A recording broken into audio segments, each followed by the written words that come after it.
All right, welcome everybody to Myriacast episode 18. We are talking specifically about the 4X strategy titles. Full disclosure, I had no idea what that was a week ago. Spoon had to explain it to me. Spoon, can you please say all of the 4X's and what does each one stand for again, just so everybody knows?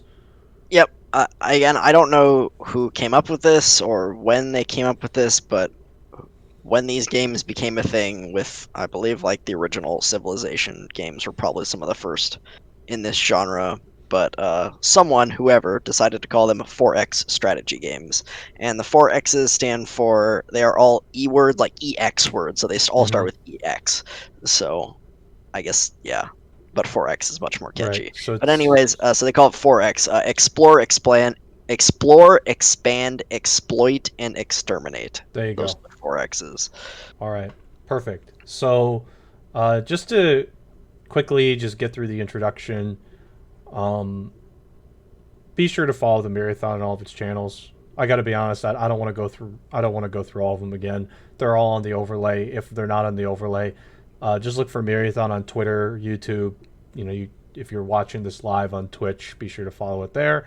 And if you're listening to the audio, we're on Anchor, and Anchor kind of distributes to all the other audio platforms like Spotify and such. So there's really no way to like follow on those channels, but just keep tuning in, and we really do put those up for you guys, for those who are interested in listening.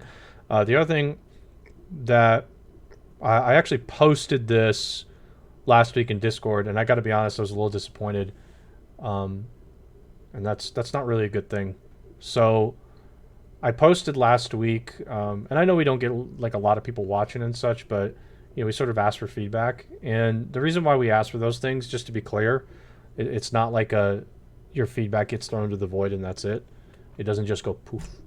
But we're just curious to hear exactly where people's viewing and listening interests are, and figuring out how we can continue to do these in such a way where we can make them fun, interesting, even engaging. Like we tend to engage with our chat. So um, the reason why I was disappointed is just because like it didn't get a peep. So that's obviously a little bit disheartening. So I don't want necessarily this to be like a guilt conversation, but it's for Spoon and I, like we're trying to figure out ways we can get better, and we can make the podcast better. So when we're like throwing feedback into the void and nothing returns, it's kind of like concerning to a certain degree, because we don't know exactly where issues are present. So that's kind of like where we're at, because we've been doing this for almost 4 months now, and Yep. we just really want to know what things are working and what's not working. I think that's just Yeah. generally important for us. So go ahead, Spoon.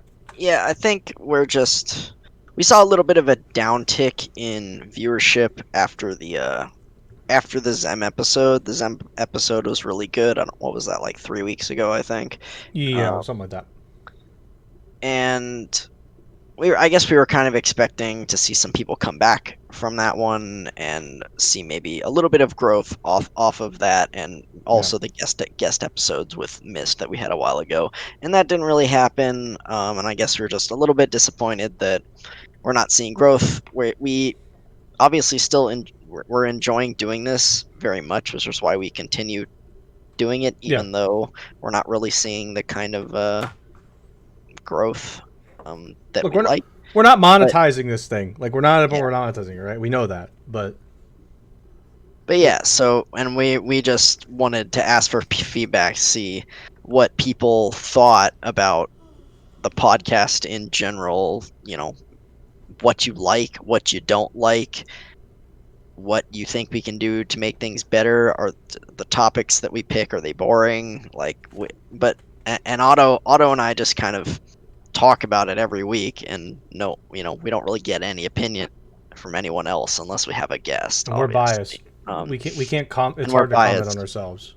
Yeah, and we can't, and obviously can't talk about everything because we don't Yeah. have experience with everything. But we just like some feedback on what's working and what's not. And so if you guys have that kind of thing, please feel free to DM us on Discord, post in our various Discord channels, tweet at us, Yeah. DM us on Twitter, whatever your preferred method of getting in contact with us is with your feedback.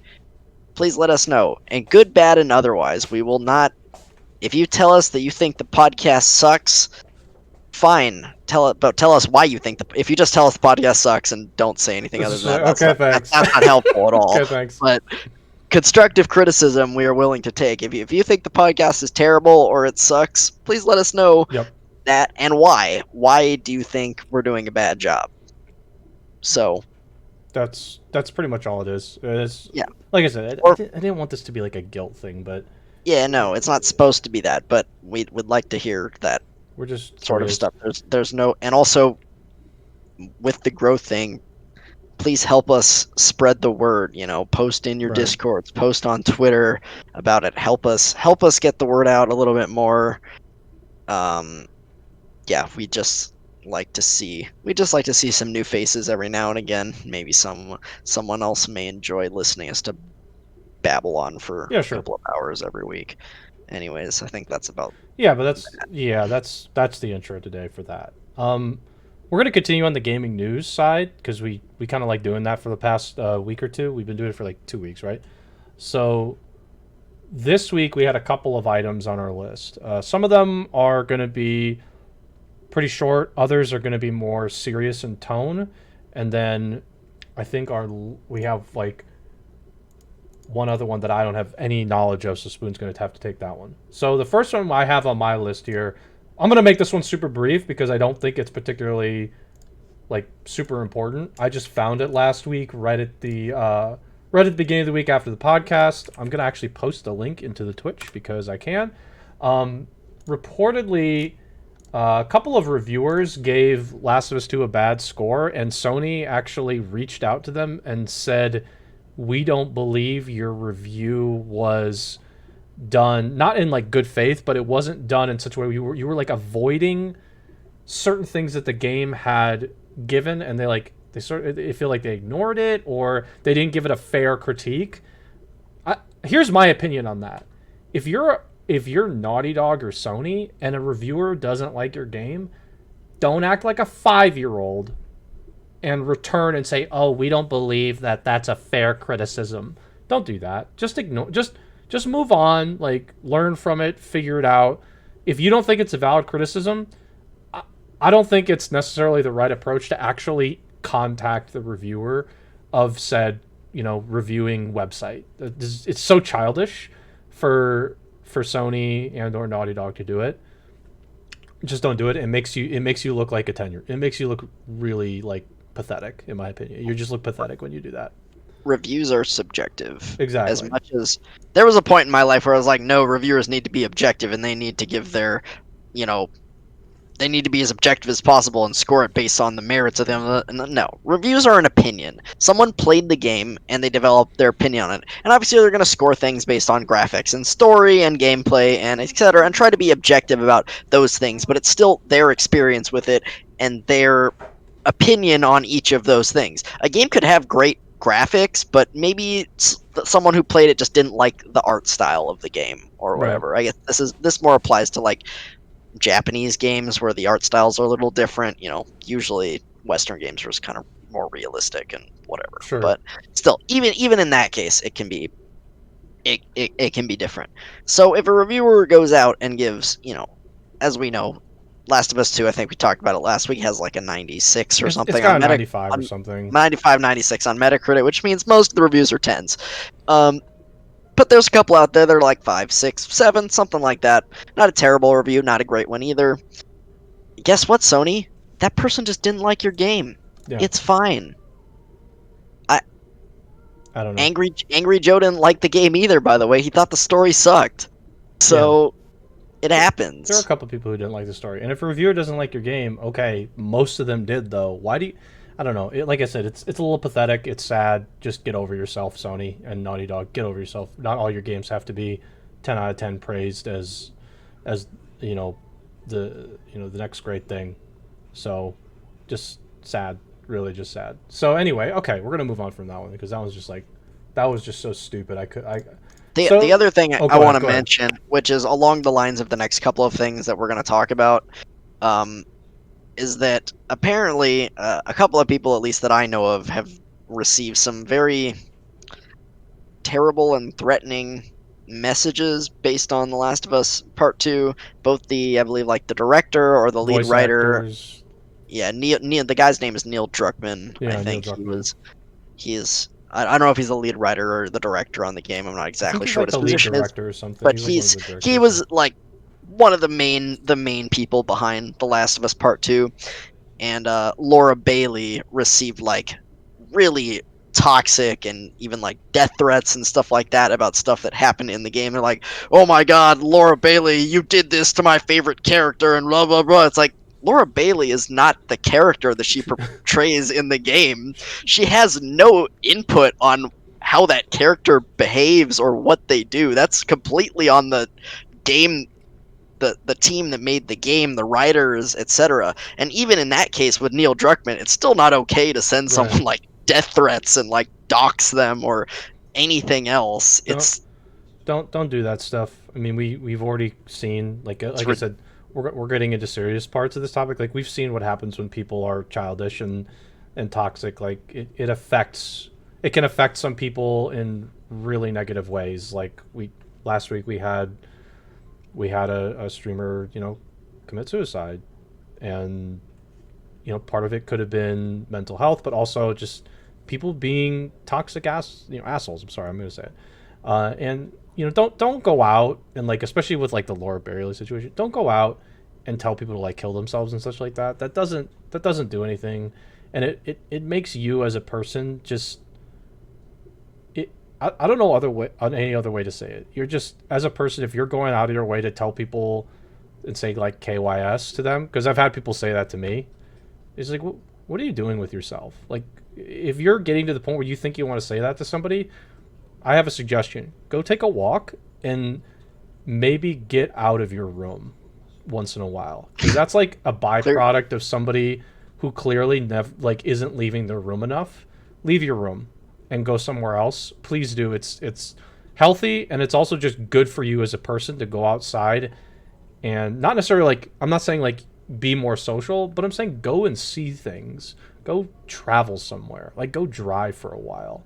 Don't like go tell somebody to KYS. That's just the most unproductive, pathetic thing you could do as a person. And as per usual, it just boils down to be more respectful, be a Right. better person, don't be a freaking child about Yeah. fictional things. Again, we all I love games. I love the stories that they tell. I love many of the things about them, but I'm not. If someone, if Persona 6 ends up being a piece of garbage, I'm not going to email or message the lead director and tell him to KYS because he ruined my favorite video game Right. series. It, Like, come on. A, that's a waste of your time. B, it's completely unproductive. C, yeah, just don't. Just at what are you at what are you yeah, doing? at Like, that point you need to self-evaluate and figure out what you're doing with yourself personally, and just like I said, go out and explore. Please don't do that stuff. Okay, yeah, that's obviously in the line of Last of Us 2. I mean, those people, them getting death threats and stuff. Like, what are you doing? And also, I guess we're going to continue on the serious note. The I'm saying it generally as fighting game community, but I got to be honest, I don't think it's necessarily the entirety of the fighting game community. Okay, but a lot of stuff just poured. It was like a volcanic explosion of just sexual abuse allegations. I don't even know anywhere what else to say about that. And one of them I actually saw was from somebody I personally knew who like I run like gaming events locally. This person had come to one of my gaming events before, and she's a really nice person. And it's just like I followed her on Twitter. She had one. She had like a story, and her story. I'm gonna give the short version. Obviously I can't do justice to it. Her story was she was at a one of the conventions, and what it boiled down to was somebody was like kind of following her weird, like being stalkerish, and like just sort of like ran up to her and kissed her without any, we'll just say no consent was given because that's what she said. And so the thing that really affected me most about this story wasn't the story itself. I mean, obviously, don't go like doing that stuff without consent. This is why Twitter is a bad place. Twitter, the amount of replies of people like it was just a kiss, get over yourself, was horrible. It was disheartening to read. If you're on Twitter and you read a story like this, and your first reaction is to type, "Oh, it's just a kiss, get over yourself," do the same thing as the other people. Go out and explore, take a walk, self-evaluate. That is not the first response you should be coming out with. And think about it from that person's shoes. Would you be okay if some random person was stalking you and then just randomly runs up to you and kisses you? No. That doesn't sound comfortable to me. It's That weird. sounds It's not awful. okay. It's just not okay. I wouldn't want anybody to do that to me. I don't care who it is. It's just like uncomfortable and weird.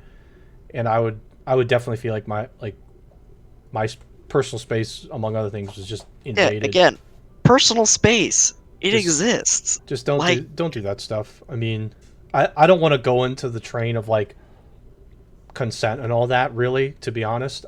But because like again, this is why I don't like Twitter on some capacities. And I don't want to say this, so I'm not going to. But Twitter is not a good place when you want to read certain replies from rational people. And like her story, I was definitely just like the whole time I read it, I said, okay, this is not okay. If you're the person doing this to somebody, you gotta recognize barriers exist and consent exists.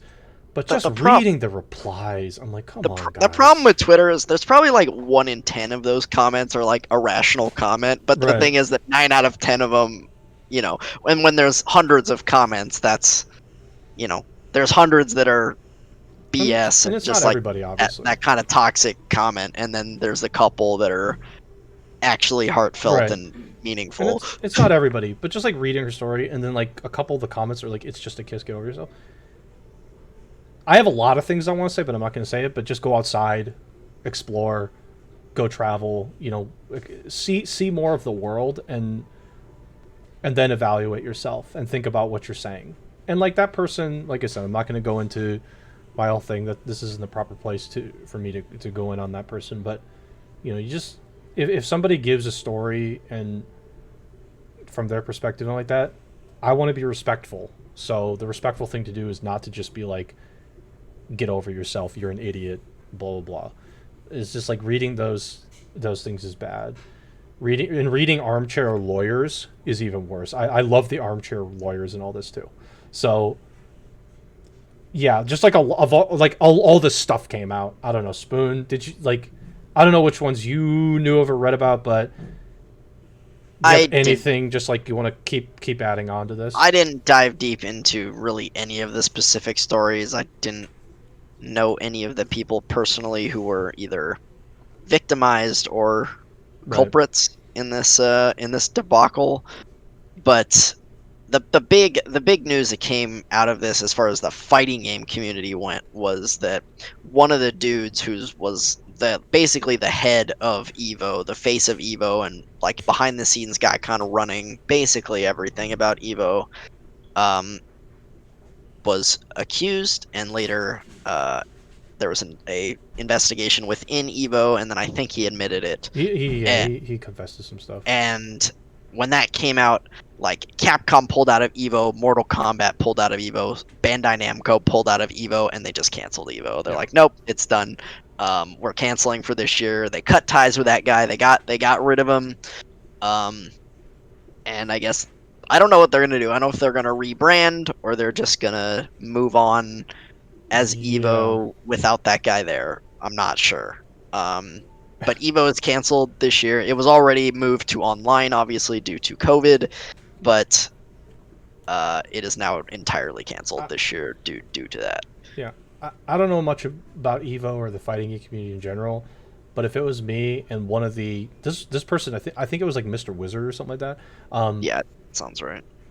If the person who's the founding member of the event, this major event, had all this stuff, confessed to it, and which is just like, by the way, it's just all disgusting. I'm not going to utter any of it. Um, I think you just let it crumble and restart something else. I think you let it crumble and like basically refresh something new. You you just can't keep that name anymore. That name is completely tarnished. It's like Yeah, destroyed at this point. I agree. I think they should. I think they should rebrand. I think they Yeah, should change the name. they gotta change the name. They gotta re in companies it's a different thing that happens, but they gotta restructure everything. In companies, when you hear restructure, it's a more dangerous term. In this case, a restructure is desperately needed, and a rebrand Evo, is desperately needed. yeah, I agree. But even they can't. The thing is, they can't. They can't change too much because Evo is the biggest fighting game event in the world. So Hmm. it's you can't just throw it all out the window, if you know what I mean. I mean, restructure the people involved. Oh yeah, I Anybody mean, involved who just like, you had to know that this person, like, it's hard for me to believe like nobody knew this guy like did all this stuff, but you got to just restructure, and you don't change everything, but your founding guy did some of the most horrible thing I could hear or read about. You just got to let it you got to let it re-go. yeah. But So yeah, we'll keep see going. we'll see what happens with Evo in the next few months, or maybe they won't announce anything until like next year when they're ready I to reveal the games for next year and Yeah, whatever their restructure and or rebrand may be. But I agree with Otto. I think they should do a thorough investigation internally to see any and all who were involved with this, get them out, and then restructure entirely, rebrand it it's as something else, and yeah, because keep of and it, then bring whatever the new Evo is back, yeah, basically. and change some things around, obviously. Because if I'm a sponsor, I'm not in until I get assurances that everything's been cleared and like background check. Honestly, like do thorough background checks. I mean, at Well, this point, you got well, to. yeah. I mean, all the companies that make the games that were going to be in Evo, like Capcom pulled out, like Yeah, more Bandai Namco with the Soul Calibur, Dragon Ball, basically all the companies who make the games that were going to be at Evo pulled out it's pretty much crazy. immediately. So And like some of the top Smash players got some stuff, and it's just like there's so much baggage. We're not going to go through it all, obviously, because it's just there's too much, and there's still stuff being uncovered. But I think like for me, I'm not an expert on anything. I don't want to be an armchair lawyer because that's like disrespectful considering half my family's lawyers. It would be disrespectful for me to like try and pretend I am one, so I'm not going to. Instead, I'm just going to say this, like, consent matters. Please understand consent. There's a reason why, for example, at college, for Spoon, I'm sure he remembers this, like one of the first things they did the first week was they sat all the I think it was all the guys in a room, and they explained all the things with consent, and they explained, you know, how to be a respectful human being, I think is the way I'll put it. And they sat everybody down, and at the time, me being who I was like, okay, this is stupid. You know, I personally know all these things, but now that I'm thinking back on those kinds of things are almost mandatory. If I'm the new Evo, I might have a mandatory something that all the people involved understand. It's like, look, because a lot, I don't want to say all of them, but there are plenty of them who are either right out of high school, right out of high school and college, and these are they're having parties and such. I mean, they're highly susceptible to all the issues that colleges can have issues with. So I think you almost have to do the same thing. It's not going to work for everybody, unfortunately, because that's just the nature of it. But we're going to have to like start sitting people down at these major events such as Evo and say, look, everybody needs to understand that these are serious things that can occur. Everybody needs to be safe. Everybody needs to know what consent means, because apparently people don't know what that means, which is gross. And just don't be a person that's going to abuse either a position or abuse a situation And I just don't understand how some of these people who, if they are the abusers in this case, I can't be 100% sure, but if they are, you know, how do you look yourself in the mirror? I don't know. There's like a lot of stuff that I thought about with this. It's like, how do you wake up, look yourself in the mirror, and think, yeah, I'm a decent person. I'm somebody who I feel like I should look up to. Like, how embarrassing! I would be embarrassed with myself. I'd feel like I dehumanize myself. I don't know.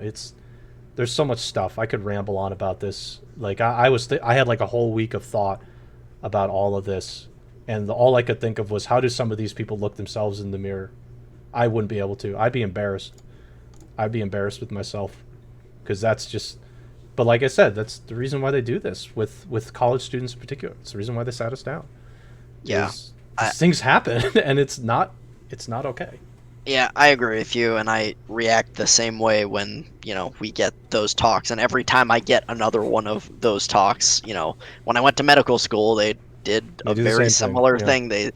Anytime you join any real organization that has this kind of susceptibility to this kind of behavior, they're gonna do the sexual harassment, sexual assault talk with you, Yeah. basically. So, but yeah, it's apparent, and I'm still in the boat. I'm like, I can't ever see myself doing this. I think I'm a good person, and then I would never do something like that. I don't know. Sometimes Mm. maybe good people just make bad decisions, or maybe there's a lot more bad people out there than I'd like to admit. I'm not sure. But this is apparently in the gaming community a much more widespread issue than we'd like to see. Or I mean, initially thought, I think, is just I like, don't. Yeah, than we initially thought, or maybe I don't know. Maybe it's just a few bad eggs, as you would say, yeah, but there's more bad eggs than we thought. We'll yeah. just I think there are. say that. I think the vast majority are still fine, but there's a good portion who either abuse their power or popularity or fame or whatnot to Yeah, get in those sorts of positions, and it's pretty gross. So yeah. And if you're, I don't know, what else to say, but I was just gonna say, if you're someone who's like done this in your past, go seek help, self evaluation. I don't know, like, you don't ever put anybody into a position where they're vulnerable and you can take advantage of it. You just, again, think of it this way again, like, if you were someone who was putting somebody else in that position where you could abuse them, would you be able to look yourself in the mirror? And like, for me, I could never do it. I would never be able to. I would feel like there would be so many different negative emotions I'd feel, and just be like, nope, I can't ever have any self-respect anymore. So, any other thoughts, Spoon, before we get to our? No. Oh, did you want to touch on the cage community stuff? Yeah. So this kind of also goes in line with what we're talking about currently, but I don't think I'm going to mention names here, but there was a Smash player who was also in the Kingdom Hearts speedrunning community who, this was just like yesterday or 2 days ago, the Cage mods announced that they removed all this person's runs from the leaderboards and banned them from the community due to some sexual misconduct he had while they were a Smash player. So yeah, this is permeating a lot of communities, and yeah, again, just don't do it. Yep. So, and again, as far as we know, this person didn't do anything while they were in the Cage community, but based on stuff that came out about their previous behavior or while they were a Smash player, again, I don't really know the details. The mods were just like, yeah, we're not going to tolerate this. We're not going to have someone like this in our community, so you're out. So you're out, yeah. So they did that. And there's been one other story this past week or so in the Kingdom Hearts community specifically. There was so you've heard me talk about the Kingdom Hearts 2 randomizer. That's a big thing right now. But there's also been this other mod for Kingdom Hearts 1 that came out called Kingdom Hearts Critical Mix. I don't know the details of it. I'm not a big Kingdom Hearts 1 player, but I believe it did a lot of like rebalancing, and I believe the modder added like a critical mode type difficulty to the game. So they had a lot of cool things to Kingdom Hearts 1. And apparently some people within the Cage community, after seeing some stuff on this mod from I don't know who, I think Bloody Biscuits was streaming him, but I don't want to blame him because I don't know where these people came from. Decided to again send death threats and like dox this person based on something they didn't like within the mod. I think it was one of the optional difficulties that they had added called like I don't remember what it was called. But again, why? This person is just a single person who loves Kingdom Hearts and wants to release a self-created mod for the game for the community to enjoy, and there was something you didn't like about it, so you're gonna send the person death threats? Yep. Like, sure, send them an email and whatever and say, hey, I don't like this, do you mind, we'll work on it and change it? But like death threats and doxing them, doxing meaning they like got this person's personal information and released it out onto the internet. No, please stop being terrible people. That's all I have to say. Just stop doing this kind of stuff. I don't understand what possesses people to just do such awful, disrespectful, childish. Just stop. As Otto said, just look at yourself in the mirror and be like, am I a good person? And if you're doing these kinds of things, no, you're not. Go seek help. Go think about things. Go talk to people more. I don't know what to tell you. Just stop. It just makes me so mad. Go take a walk, go travel, go explore outside your room. I gotta be honest, like I'm kind of generalizing a bit the people that are saying, go see a therapist. Yeah, like seriously. Just do something different with yourself, and maybe some of these people don't have the brain power, we'll say, to do otherwise. Maybe they're just like undeveloped, but even so, like, come on, you as a person should be better than that. If you don't like something, your first reaction is to go like 100% in and like do stuff like that, for example, I don't know what to tell you. I don't want to see you on like an even worse day. Like that's some scary stuff. And your first reaction to something you dislike should not be go all in and just like go crazy on somebody and do something that's really, really is harmful to someone else. I can't imagine a universe where that's like the first response at all. That should be no response, obviously, but I know people love to abuse their anonymity on the internet, being anonymous on the internet. Right. But that it just doesn't give you the right to be such a terrible person. Which isn't actually that true. I mean, you could easily yeah, it's a different conversation, but like you're not actually that anonymous. But these people, they don't tell them that.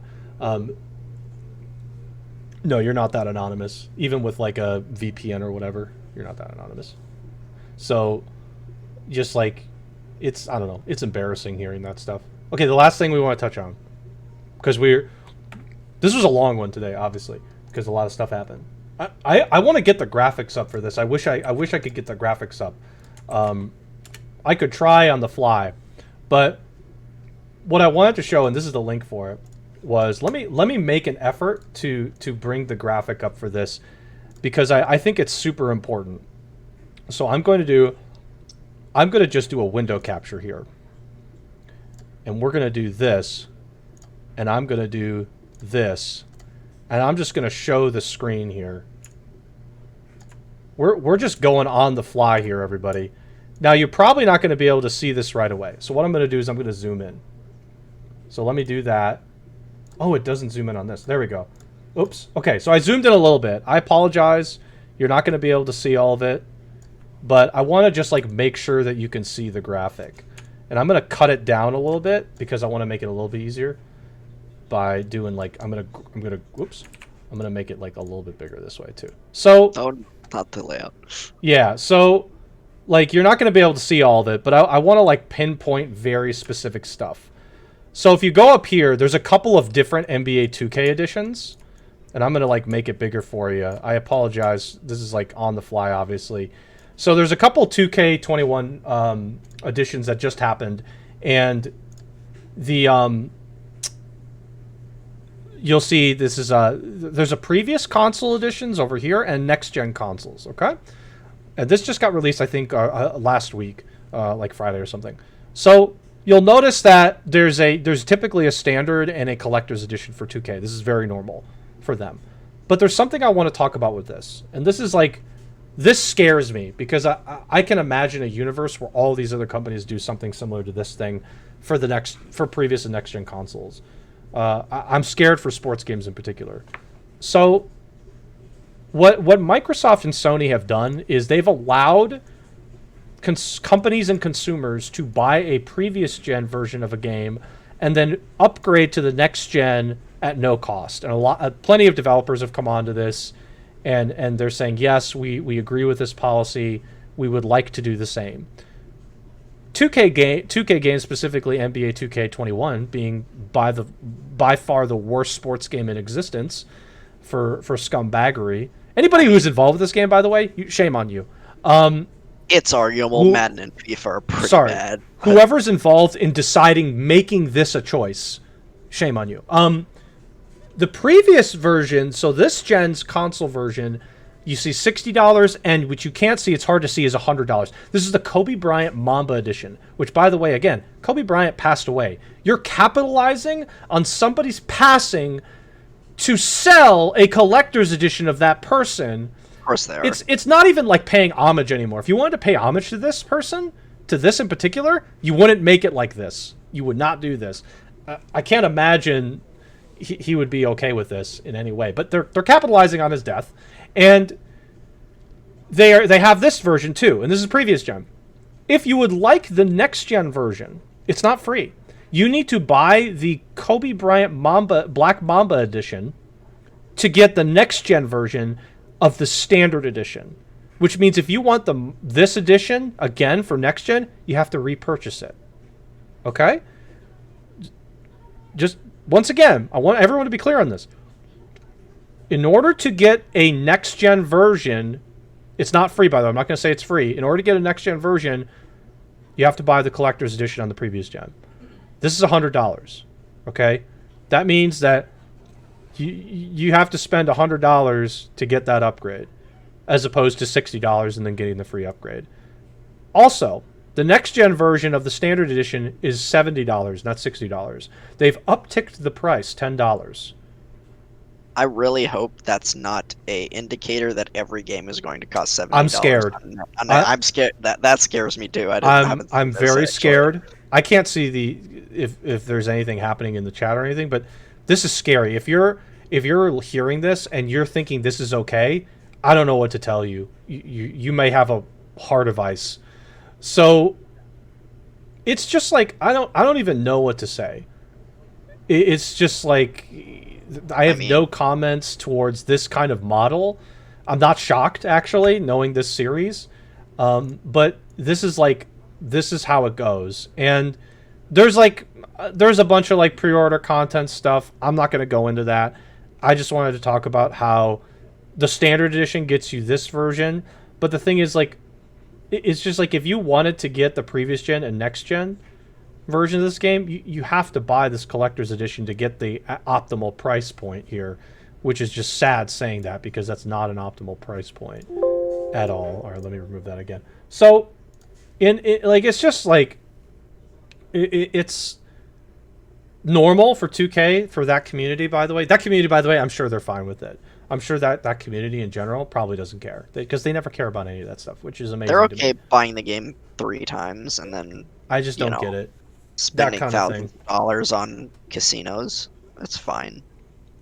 I mean, it's greedy companies being greedy companies. Like, again, until someone says no, and they don't, not someone, until a lot of people say no and tell them with their wallets that this isn't okay, they're gonna keep doing it. They're gonna keep pushing it until the sports community, or in this case it's the sports community, but in any other case, whatever community it is, until they draw the line and say like, nope, that's as far as you go, stop, we're not paying if you cross this line.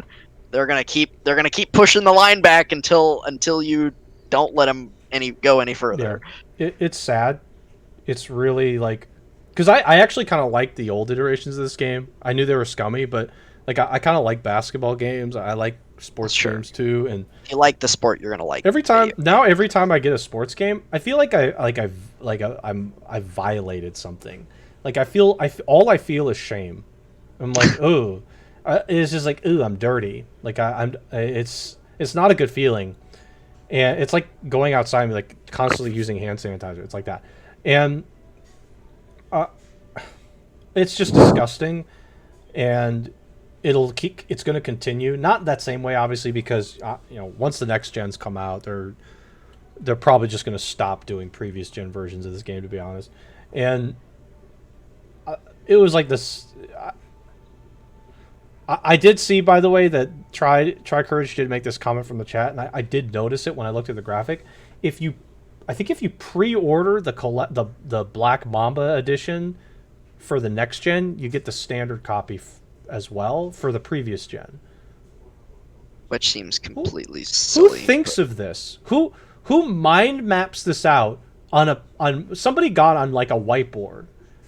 Some idiot, by the way, somebody with with an undeveloped brain, got on a whiteboard and said, "Okay, here's what we're going to do." They started drawing lines and like circles. And like, okay, if you get the collector's edition for the next gen, you'll get this version. And if you get this version, you'll get this version. But if you do this, if you're going that far into purchasing and unlocking next gen and previous gen content, that's a problem. If it's literally having to draw on a board to understand this isn't a puzzle game. I'm not playing a puzzle game to purchase your video game. I'm just giving you a credit card. I don't understand why I have to play a puzzle game to purchase your video game. I shouldn't have to do that. I should literally just put in a credit card number and then or whatever, pay cash at the store and be done. It fundamentally baffles me that I have to like have studied, like they're just like, okay, first make sure that you know calculus. Okay, now let's understand the purchasing model for the consumer. It's like, what are you doing? Just make it simple. Why are you so greedy about this? You don't even make all your money from the purchase of the game anyway. All your money comes from after purchase stuff anyway. They could sell 2K for free and they'd be fine. It wouldn't matter. It would not matter at all. If they sold that game for free, they'd lose a small amount of revenue. All their revenue comes from the after purchase stuff, the card packs. That's where all the money comes from anyway. I don't know why they keep doing it, because they're scumbags. So I don't know. Spoon, all I feel is shame that they're like capitalizing on the passing of Kobe Bryant for this. Yeah, it's just like embarrassing. Again, we had this topic a couple of weeks ago, so it's just greedy companies doing what greedy companies do. As I said before, they're pushing the line further and further, and at some point the community is going to have to step up and say no. They're like, no, we're not going to do this. Maybe they'll just buy the base game, but they won't buy. Even if they did that, even if they just bought the base game and didn't buy any of the microtransactions and any other nonsense or the upgrades or the Mamba Forever Edition or whatever you're going to call it, they would lose money, probably. Like, yeah, at some point they'd probably, because they have to constantly make the cards and stuff. I guess they'd lose a little, but I don't know if they would lose money. I don't think they'd go in the red if the people just bought the game, because they put little to no effort into this game every year anyways. Yeah, but they do things differently for sure. But their revenue would decrease drastically, and they would care. They would care about that. So exactly, it would matter. There'd be somebody at the table that'd be screaming, "Where's my money? Where's my 3%?" That's what would happen. It's just like, "Where's my 3%?" Yeah, and maybe that's the first price point of anything we've seen next gen, because we still haven't gotten the price point on the consoles yet, nor have we seen a price point on any game from either Microsoft or Sony. So maybe games next gen are going to be $70. As Tri said in the chat, we have been sitting at 60 since the start of 2 gens ago, I want to say, the 360, PS3. I guess Wii still sold them for 50. Wii sold for 50. And then I think Wii U went up to 60, or maybe. Maybe. I don't know. Anyways, but basically for 15 years or so, we've been sitting at $60. So it wouldn't be too ridiculous or too unsurprising that games go up to 70 Right. next gen. I Because don't.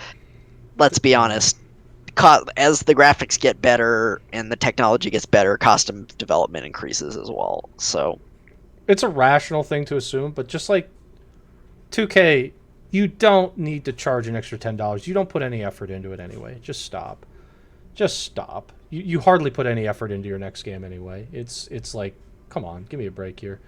If you ever go, by the way, if you ever like see a video of somebody going through the 2K's park mode, if you think advertising on like when you get an ad on Twitch or something, or like YouTube, if you think that's bad, go in the 2K neighborhood, which is like the online my player area mode. You just get vomit of ads. Gatorade, Reese's peanut butter cups, Foot Locker, Nike. dude, I actually thought about this. So for those of you who don't know, I went on a very short vacation this week. On Friday, my family, we drove out to the nearby desert, about a couple-hour drive away. And there was one point where I was sitting in the car, I was looking around, I wasn't the one driving, and I was like, I just looked. I looked out kind of at the stretch of road and the horizon and the Mm-hmm. sides, and I'm like, there's a billboard like every 10 feet. Mm-hmm. It's just a vomit of just yep, that's America. It's just ads. Your whole life is a freaking ad. I'm like, just ads, ads, ads. Buy this, buy that. You get so Freaking many. organic, medical, whatever. Like Rancho, freaking Morongo Casino. Go make the. Go make. Oh my god. I'm like, Now go to NBA. Now oh, look at a video of NBA 2K's park mode. I swear to you, it's vomit of ads. It makes me sick to my stomach. There was one event where they did. I don't want to go too far off track. They did like one in partnership with Reese's peanut butter cups. They changed the court colors to the Reese's peanut butter color, cup colors. Reese's, by the way, I want to give you some advice, or whoever designed the courts to be colored like the Reese's peanut butter cup brand colors, which is like orange and yellow. Seeing that on your screen actually makes my eyes bleed. Don't paint a court Reese's peanut butter cup colors. Thank you. That'll be $5. Just put it to my PayPal or something. Go find my PayPal and put it there. Fundamentally, whoever did that, you made a poor decision. I couldn't look at the screen because I watched like a video of it. So, oh my god, NBA 2K, it's a joke. You could keep going on about it forever. We joke about it, but there's like those three people at the table who are like, "Pup, we already got our 5%, so it doesn't matter." Okay, that was a lot of news. There was a lot of serious stuff in there. I mean, but to be honest, I don't think we need to talk about like the 4X games for more than an hour. So yeah, that's fine. I I wouldn't be surprised if next week we come out with the news segment. Next week is similar to this. it's just the whole episode. It's just to news. this week. I wouldn't be surprised if more. Well, I'm not in terms of the length. I mean, but in terms of like the allegations and stuff that have been coming out, I wouldn't be surprised if there was another batch of those I'm this sure week there that we will. have I mean, that we have to go over yeah, next week. I'm So, sure there's gonna be, and it's like not okay. Obviously, like I don't want to sound like happy or anything because like it's horrible that all these things are coming forward. But like it's just like it's just a lot of stuff is coming out now. oh, also, I believe there's an Ubisoft conference sometime this weekend, so we'll maybe talk about that. Yeah, And we get to hear about Hyperscape, the battle royale mode yeah, that we got a and Twitch email well, from. the new Assassin's Creed might be cool. Probably Oh, see that. yeah, hopefully, Um, hopefully I hear about that. I'm excited for And that. the Xbox conference, they announced the date. It's later in July. I don't remember the exact day, but I saw it on Twitter this morning. I think I so. did see that was I'm curious for that one because I hope they talk about Halo. They are gonna. If they don't talk about Halo, they're running it down stage 3. Like they're just in thing. Wait, Like they Trikers, have to. hold on. Trikers said Ubisoft had someone important get fired over allegations today. Oh my god. Okay. Big surprise. Jesus Christ, everybody. Okay. And yeah, I'm not too excited about the Ubisoft thing, except for Assassin's Creed, because they're going to talk about the whatever it's called, Hyperscape Battle Royale, and I gotta be honest. I think I saw somebody playing it. It looks like they spent about a year developing it, and they're like, yeah, screw it, just get it out there, let's go. And then I got an email from Twitch like, it was built with Twitch from the ground up. It's like, who cares? I don't care. No, thank you. There's one more thing in terms of, it's not really news, but it's something that I noticed. So, at least lately, so I watch, like, relatively commonly, at least, or have on the background in the afternoon, a streamer named JP. He's the one who does drop frames. He's been streaming Persona 5 Royal recently. And I don't know if Twitch changed something about ads, but when I'm watching his channel, every 10 or 15 minutes I get a 15 or a 30-second ad on Twitch. And he's not playing ads, like he's not clicking the ad button, because it'll be like in the middle of a cutscene or in the middle of combat, and I don't know what's going on. I'm like, is this a new feature for partners where Twitch just rolls ads randomly for non-subs? It's been 30 seconds. Hit that ad. Roll it. Roll an ad. Seriously, it's like every 10 minutes, maybe 15 minutes. I'm not sure, but it was relatively often. I'm like, this is getting freaking obnoxious. I do not want to watch ads. Like, I'm okay with your pre-roll when I boot up the stream. If I get 30 seconds of ads, fine. But then let me watch the stream until the streamer decides to play ads. Yeah. There's some streams. There's like other streams I watch where I think the streamer runs an ad every 20 minutes. Oh, my goodness. It's just like, come on, guys. Don't run it every 20 minutes. Like, I get you need to make your extra money. I get it. It's your job. But come on. Incidentally, I should have just ran an ad right there, by the way. I don't know what it is. I don't know if it's something Twitch is trying out with certain streamers. I don't know if it's a new thing they're doing on partners channel. I don't know what it is because I didn't see any news about it. But the past week or so that I've like tried watching him, this has been happening, and I'm just like, why? Why, Twitch? Why are you just giving me random ads in the middle of a stream?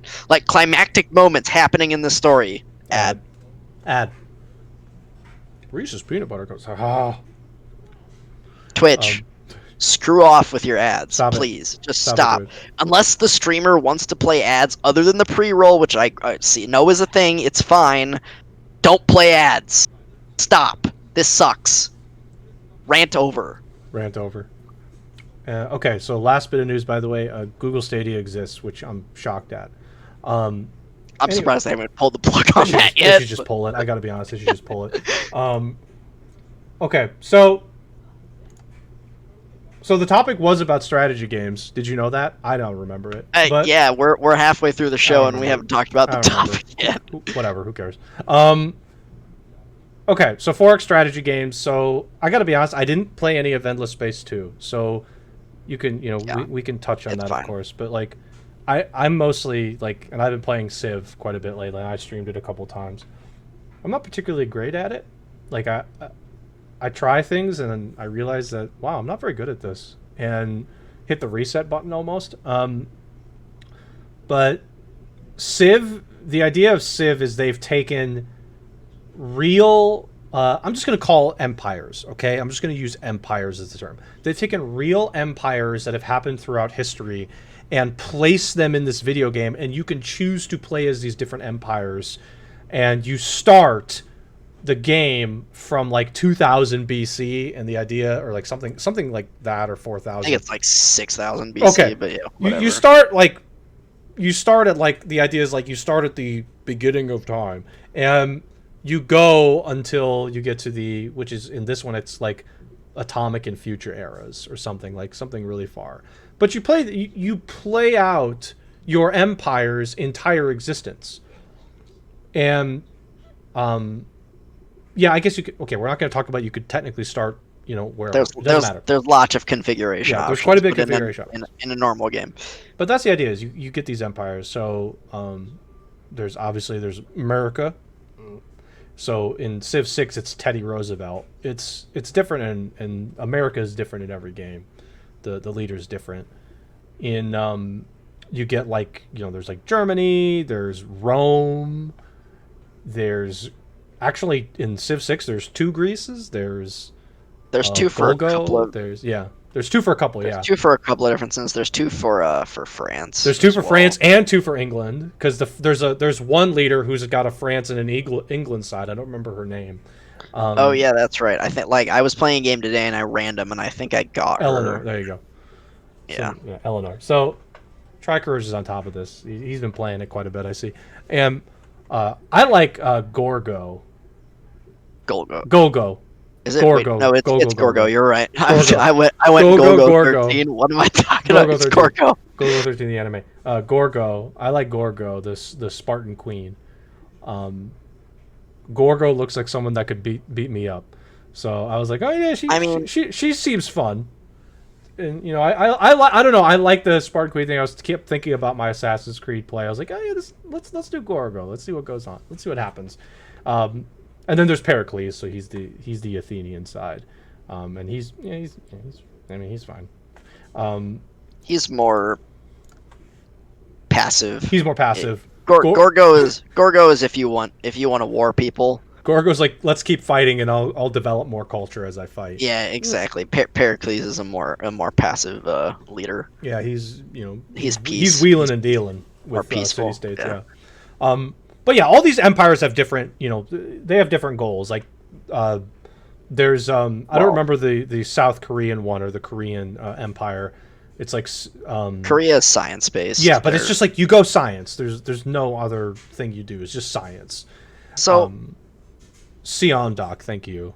I'm hoping I pronounced that right, by the way.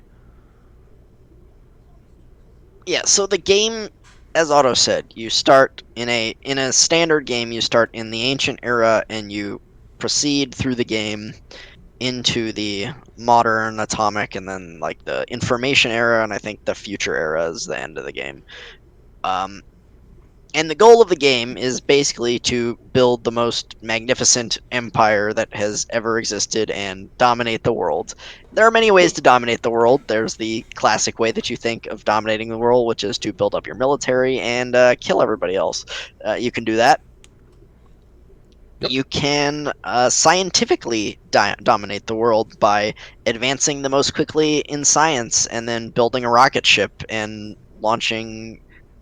You colonize Mars or something. Yeah, you colonize Mars or something like that. So yeah, you're the first to colonize another planet. So yeah, there's the science. There's the culture victory where you build up your culture and you become such a popular empire that all the other empire's citizens want to go to your empire. Yeah, you get tourism. That's it. Everybody loves you. You have tourism. They added. There's a religious victory. There's a religious victory where you can you can build your own any civil you can get a religion with any civ. Yep. But the religious victory is just to I don't think you have to convert every civ, but you have to convert some percentage of the world. 50% of the empire's cities, I think, or something like that. Yeah, it's not everything, but includes city states too. Though. Yeah, something like that. You have to convert some percentage of the world to your religion and dominate the game religiously. And there is a diplomatic victory where you are... I hate this one, by the way. I hate this victory. It's so stupid. In Civ 5, it was like you get everyone to like you and they just like vote you world leader, basically. Yeah, that's what it is in Civ 5.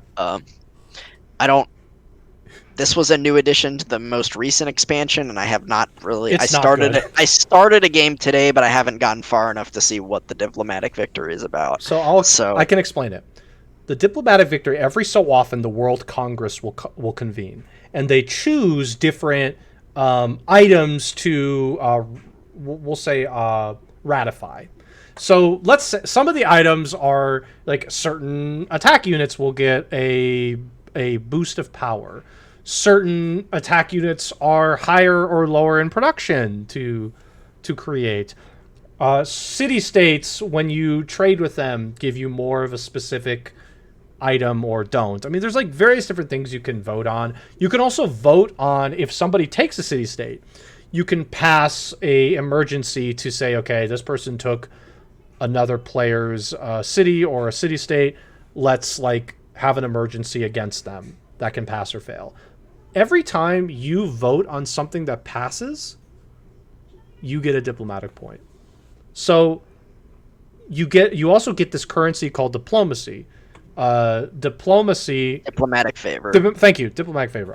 I don't know why, but I think I like diplomacy but diplomatic favor is the currency, and you accumulate it through city states. You have to be suzerain of city states. Suzerain. Suzerain, whatever. Suzerain of certain of city states. If you're America, you can get it from wildcard slots, and I think there's a couple of wonders that can give you diplomatic favor. Probably. But the idea is like you have to accumulate this resource, and whenever the World Congress convenes, you can use that resource to add more votes to your items to ratify. Oh, so you can force things to be voted You for that you can. like. You can almost force it. If you want to spend your diplomatic favor. And every time you try and add a vote, it increases in cost, not linear. It's more of like that almost exponential. So it sounds like in order to win the diplomatic victory, you have to figure out what other people want and vote on the most likely thing that you think is that other Correct. people will vote for, so you can get your diplomacy. Or be America, get all the wonders that give you diplomatic favor, and just force votes in. That's kind of good. That's kind of good for America because honestly, I mean, I don't know if this expansion makes them better, but before America's terrible. Like they were an awful civ. They were an awful civ in the base game. They're so bad. I think like I said, I don't think it's a bad thing that it's in the game. Honestly, like the only way I would do this victory is if I was America. I would only go for it if I was America. But it's just like it's frustrating because as you get there's near the end of the game, the World Congress, there's going to be actions where whoever has the most diplomatic favor, they're like, okay, we'll give you, like everybody can vote to give you 2, or they can vote to take 2 away. The thing is, the AI is not that stupid. Like if you're about 2 away from winning and that comes up, I can't even force getting myself 2. They just go all in and say, no, we take 2 away. And I got to be honest, this victory, I couldn't get it. With America, I actually ended up just doing a science victory.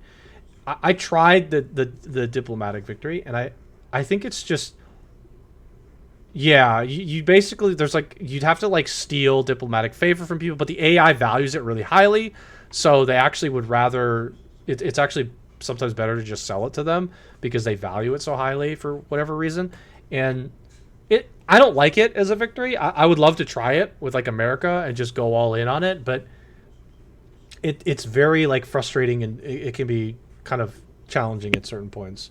But I think I'm not great at the game, so. And obviously, in a multiplayer, if you were to play multiplayer, this would be a completely untenable victory condition. It would almost, unless you could get so much of the diplomatic favor wonders, and you could just constantly accumulating from city states, being suzerain of city states.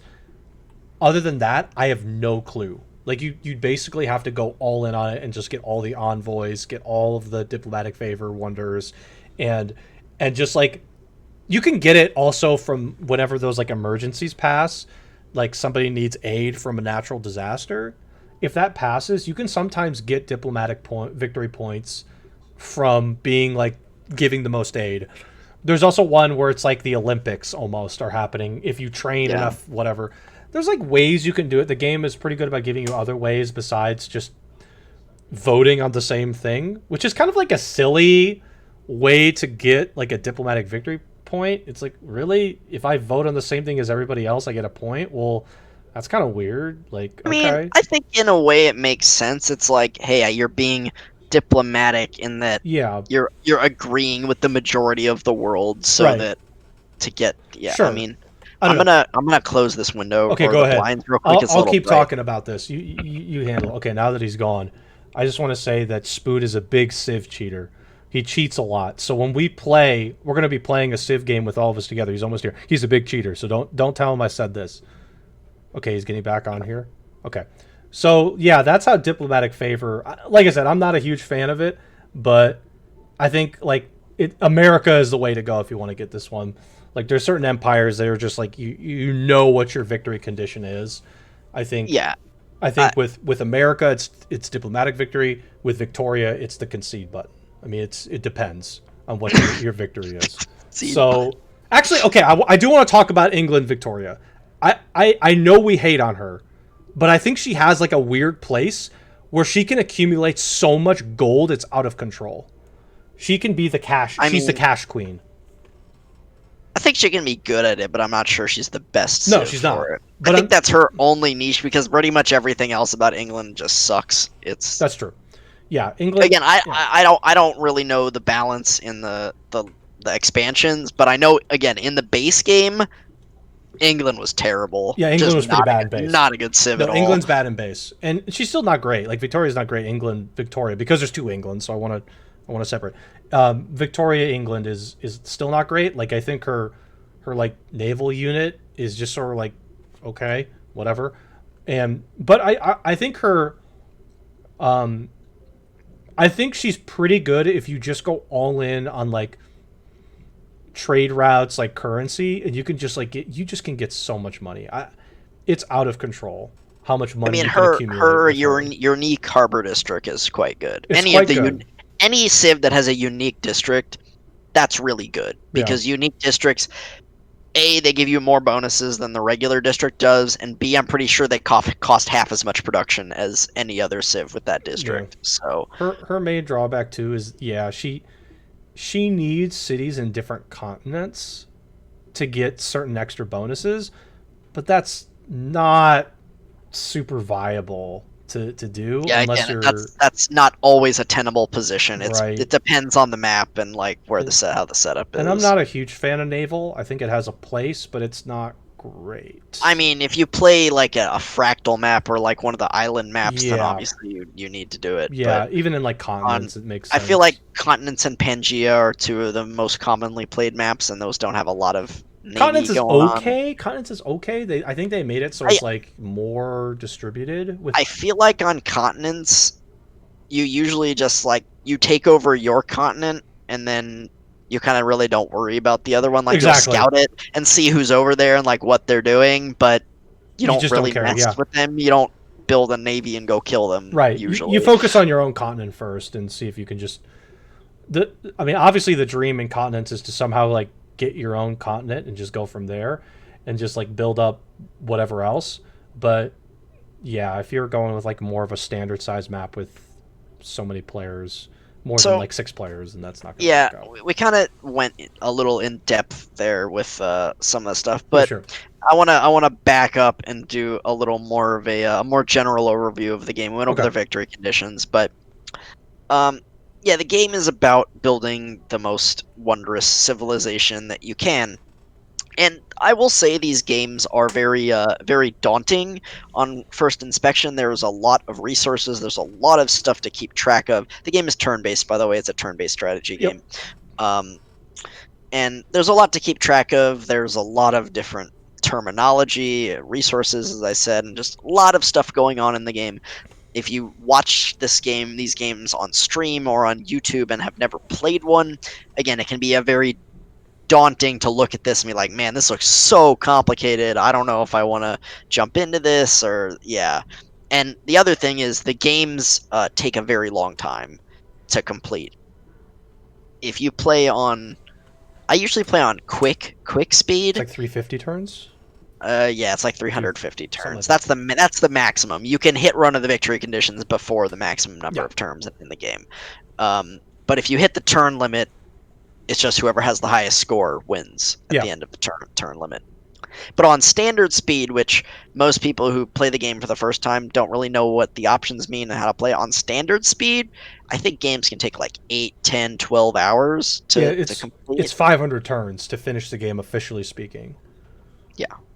And all the speeds do honestly is on the faster speeds like stuff builds faster in your cities, like technology research is Yeah, faster it's and just the build times things are stuff faster. like that. Everything just happens faster, except for movement. Movement is the same Yeah, for movement's always units. static. Yep. So the basic way you play the game is you start with most civs start with a settler Mm-hmm. and a warrior, and a settler is a special type of unit that can create a city, Yep. and you build up your empire by building cities and then developing your cities and then building more cities. So that's kind of the whole crux of the game. And there are a number of different resources. There is food, which impacts your city's growth. There is production, which is how fast your city builds stuff. There is science, which is how fast your empire researches things. And there's a tech tree, and every technology costs a certain amount of science to research. Hmm. And if you select to research that technology, you will, based on what your cities produce, you will generate amount of science per turn. And once you generate enough science to research technology, you research it, and it's complete. Yeah. Um, and there is culture, which is, and there's also a civics. They call it the civics tree in this game. In Civ, we're talking about Civ 6 specifically. That works just like the science tree. But it's researching like culture based Yeah, it's policies the and stuff currency like to that. get it is culture. It's a little bit Yeah. different. Yeah, it's the same principle as science, though. I think. Yep. And then there's faith, which is the currency of religion. Um, you don't have to do religion. Um, but if you do, you build up faith, and then you can build more stuff. Like you can eventually, you can like purchase units with faith. You can build more like apostles and things to help spread your religion with faith. There's like Um, all, just as a side comment with faith, you also get like pantheons, and you can if you this isn't required, by the way. You have to like go specifically in this. You don't always get a religion to choose from. Sometimes you can just not get the religion because you need a prophet, and there's a set number yeah, of prophets. yeah. You can only. I think It's like I want to 5 or say it's like something. I think it's like the number of players minus one. I think there's one player that always like that Oh, okay. can't get religion, and Some it's first come first serve, basically. it's there's a certain Um, number, but again, it's kind of important to know that because like pantheons everybody can get, and you choose one, and then that's it. And yeah, if there's a very specific amount of religion options because there's only like so many prophets, yeah, and and again, at least in the base game, compared to Civ 5, religion was kind of bad oh, in it's this really game. bad. Like the pantheons were good, so it was good you want to get a pantheon early and get that going. There are a couple of really good pantheon options, but putting resources into like building the holy site district and building up your religion really wasn't worth it. The religion No, it wasn't. options really weren't very good in the base game. I don't know if they fixed that in the expansions, but usually my play is to just get a pantheon and then not care about Yeah, religion for the unless rest of you're the game. going all in on religion. I do think there's like this weird religion option. So there's one specific religion option which I want to try. I've never tried it really before. You can get holy warriors. You can basically get like holy monks, which reminds me of Kharazim for whatever reason. And I've always wanted to do a religion option where you don't actually get a religion victory. You start going and you get the holy monks, and you just use them. I've always wanted to try it. Try Courage in chat says they're bad. I don't care. I just want to have my holy warriors. Garazim I just want to have says Kharazim. I just want to have Kharazim running around the like all over the place, and fighting. And they're probably only they're probably like a, I don't know when you can get them specifically, but it's an option. So you can get your religion, and just get the holy warriors. But um, I so. don't. Yeah, Yeah. there again. Even as just explaining this at a very high level, I'm sure it sounds really complicated. And the map, by the way, again, it's a top down view. It's a strategy game.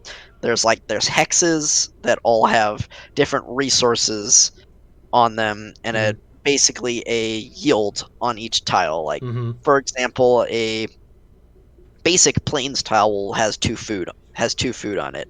So if you have your city in that, like within the region, like around that tile, but if you have a city and then that tile's next to your city, you can work that tile and the city will gain two food. Um, and then you can build workers, or they're called builders in this game, and then you can improve tiles to increase their yields. And there are special resources on tiles. There's bonus resources which simply increase the yield of a tile. There are luxury resources which provide amenities to your city, which is kind of like a happiness factor for your cities. So if you don't have enough amenities, your cities get really unhappy, and then they can their like production goes down, their productivity goes down, and then eventually if you get enough into the negative on amenities, you can get like rebellions that Yes. spark up in your cities. It, Um, loyalty also is like, it's like yeah, loyalty too. There's like, it seems that's like, again, it's Spoon saying it seems complicated, but once you start getting involved with it, it becomes more clear once you it's start a getting into it. and it's a game that you very much just kind of figure out as you go. Again, the game seems really daunting when you look at it from a high level if you've never played a 4X strategy game. Because, again, there's so many different resources, there's so much to think about. But there's also 8 difficulty levels, so. And if you play on one of the low ones, like Settler or Chieftain, Yeah, or anything with Prince or below is pretty easy. it's pretty easy. Prince is the normal difficulty. If you play below Prince, the AI is pretty papega. They really don't do They'll anything. let you win. They'll let you win. Um, I think So once you get to like, just to be clear, once you get to like Emperor and past that, the AI kind of starts to try.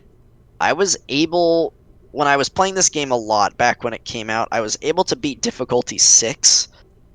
And I tried 7 and 8 and wasn't able to beat them. Yeah, but I I believe think I six is believe Emperor. 6 is Emperor, 8 is Deity. I don't Emperor. remember what 7 is called. The AI tries an Emperor, and if you have like a weak army, I don't want to sidetrack too much, but if your army's weak and like a city's vulnerable, they'll just take it. They just do it, and So you're in on the higher trouble. difficulties, the AI just cheats. They start with like 2 settlers or something on Deity, so they basically start with 3 cities. And I think they build stuff faster. Their units just get like base extra combat strength, and yeah, no, the AI actually cheats on the high difficulties. I don't think the AI actually gets any better. They just cheat. They Like they just just have yeah, they just they just buff the stats basically on the AI. So early on the really high difficulties, if you can get past early game, you can usually win. mm-hmm. But usually, whoever's next to you in an early like deity game, for example, since you will be so weak in comparison to them, they are going to attack you. They will war you and they will try to kill you. So you have to survive the initial onslaught of the AI at the beginning of like a Right. deity game, because otherwise you just lose. Yeah, So in Emperor too, they kind of go after you early. They like, for whatever reason, I don't know what this is. I actually kind of think it's interesting. Whenever I'm trying Emperor right now because I beat it on King, and I'm like, okay, let me try Emperor. Everybody hates you. You have to like really start trading with them really fast, and really start getting on their good side via trade. Actually, I had like some interesting games where everybody except for one person hated me. One person loved me, but everybody else hated me. It was best really friends weird. with this It with was this guy right it here. was me as Victoria and the other Eleanor. It was Oh, the Eleanor, other and I England buddies, I think she was or maybe they were France. Maybe it was France, France. Okay, it but was France. still, Whatever. it was just like, okay, Victoria and Eleanor, we're like best friends, we're BFFs. Everybody else hates us, and she was constantly trying to get me to join her wars, and I'm like, can you relax? I'm trying to Not build going to here. war. Not She's going like, to okay, war. hey, let's go to war over here. It's like, Eleanor, chill. The other one I've noticed that goes to war a lot, this is a sidetrack thing, but it's important when you play this game. Australia, I hate them. Always wants to go to war. Always tricks you. Always hates you. Constantly backstabs. Just, Australia is the worst. I'm sorry. Australia, I apologize in real life, but in game, I hate you, Australia. Constant war. They're in all my games, and they constantly go to war with me. I don't know what it is. They just hate me as a There person, I was a guess. there was a funny meme in Civ 5. So for India, the leader is Gandhi, and in Civ 5, I think it was actually a bug or something. But for some reason, if you got to the late game with Gandhi, he just like nuked everybody. God, and he just goes, yep, dead, dead. AI Gandhi in Civ 5 would AI just nuke Gandhi everybody. Um, but is yeah, so good. the games they're really cool. They're really fun strategy games. They're games that you can pick up and play at, even though the games are very long, they don't ever expect you to sit down and play for 6 hours and finish a game. No, I have done that. I have done that. But but the game is meant to be I believe it auto saves every turn by default. Yep. You can save at literally any point during your turn, which is Hmm. most of the time, because every time when you finish your turn, you click next turn and it just like auto simulates everyone else going and it's your turn again. That's assuming you're playing against AI, which that's mostly what you do. Yeah. You know, you can play multiplayer, but you know, getting people together to play a game of Civ can be challenging because it's a Yeah, because y'all long have to. game. Yeah, y'all have to get together and do it, which Um, can be so it can yeah, be a chore. as Otto said, all the civs have their different strengths and weaknesses. For the most part, they are the same. Like most of the units, the structures, etc., are the same. Every leader, every civilization has a special ability. Um, so I'm trying to think of an example.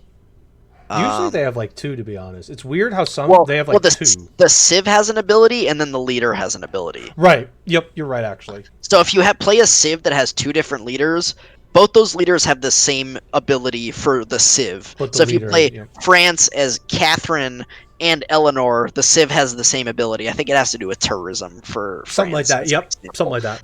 But then Eleanor and Catherine have two different leader abilities. Right. And And then every Gandhi and the other. There's the other another one. India, Yeah. yeah. And then every civ has a unique unit, Mm-hmm. which vary in usefulness, to be honest. War cart Um, for Gilgamesh, by the way. that crap is broken. Sumeria, beep, beep, beep. War cards coming in. Yeah, war cart's coming And in. every unit, and as Tri said in chat, the fourth thing that is unique to every Sid, they either have a unique building, district, or tile improvement. So Yeah. like an infrastructure piece. Yep. Um, so yeah, I mean that's kind of the basics of the game. It's kind of hard to just explain without showing, but I really like Civilization. I was obsessed with Civ 6 when it first came out. I played it so much.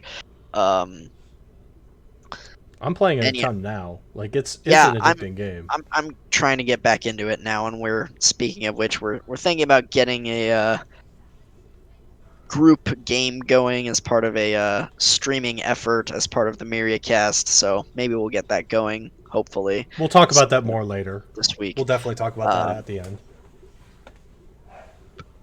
but yeah, Just to be I don't know. clear, but Did by we the way, miss? I think not related to this Civ 6 game, but Civ isn't just like a like what we just described.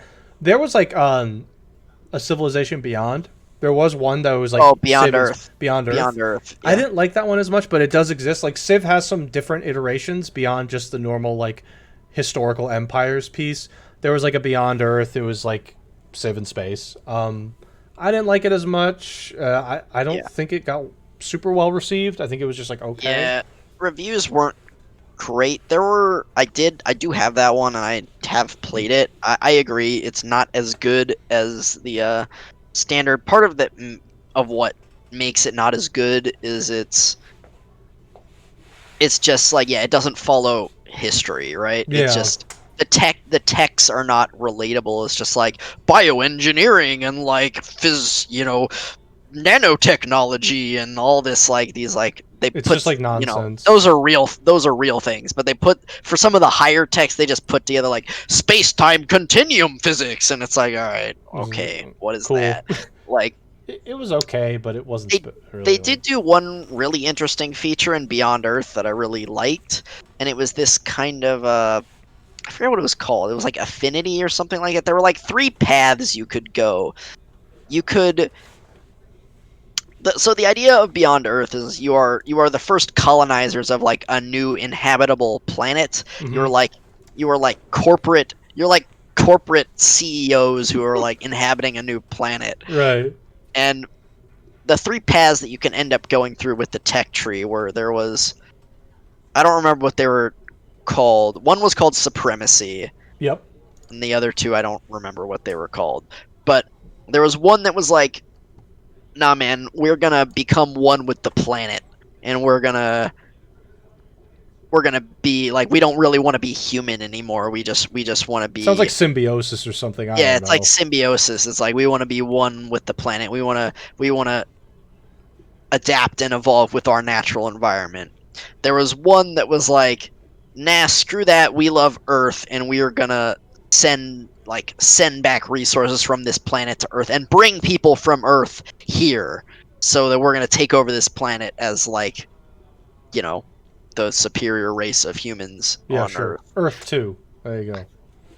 And the third one was like, we have ascended beyond that. We are now technologically more advanced than Earth, and we are superhuman techno machines, and we are a superior race, and Hmm. we are going to dominate both this planet and Earth with our new machine life forms and yeah, and tech. So, and you made choices throughout the game with like the tech tree and stuff on like which path you wanted to go, and like the look of your cities and your units would change based on which path you were Yeah, going. I remember this. And, That and was a you good could kind of, concept. you didn't have to go straight like one path. You could do like a little bit in each of them. You could do like, you could kind of mix and match a little bit Right. as well. So I thought that was really cool and Beyond Earth. But other than that, yeah, the game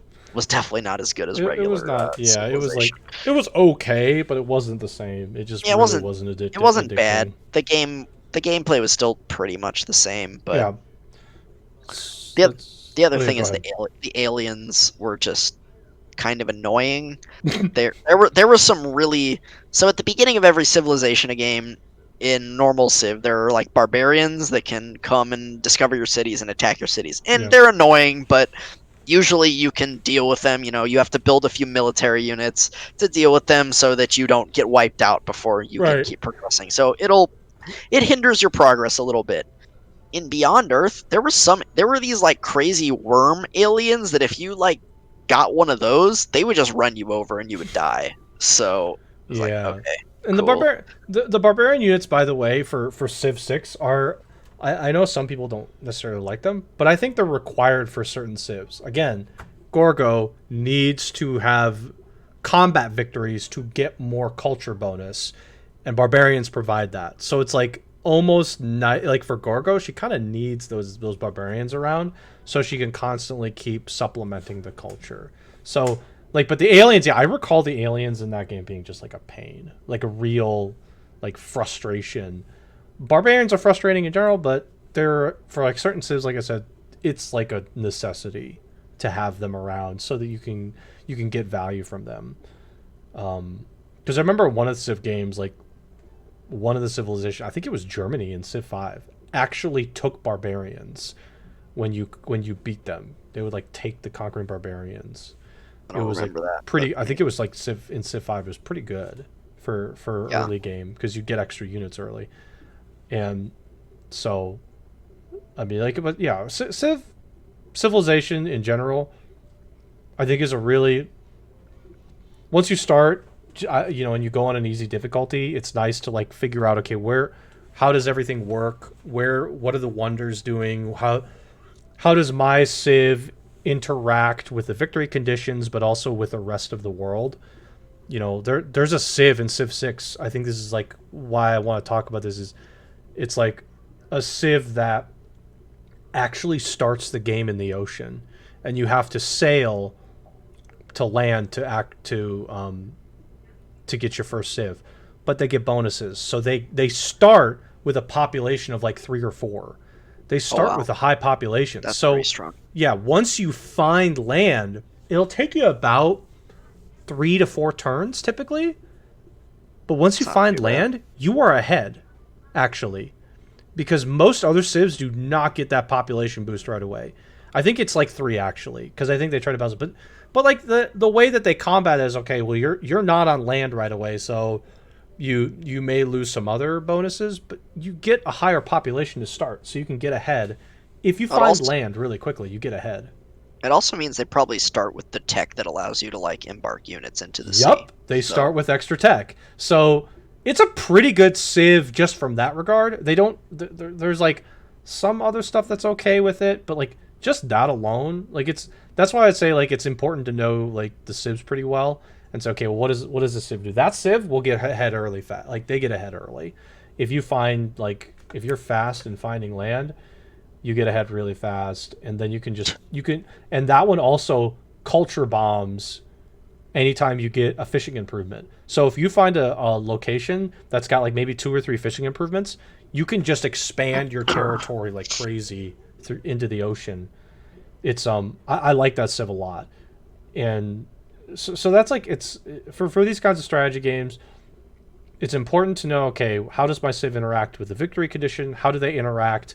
Kupe is the leader of Maori, and I think it's actually like New Zealand is the civilization there, but it's a really fun game. Like once you start getting into it and you start figuring out the civs, you'll like sort of pick your favorites for certain victory conditions, and you'll just like you just have at it. I think it's And super fun to and do that. and some are more simple than others. Like I probably wouldn't recommend that Maori Civ to a new player because No, that seems a not little at more all. complex.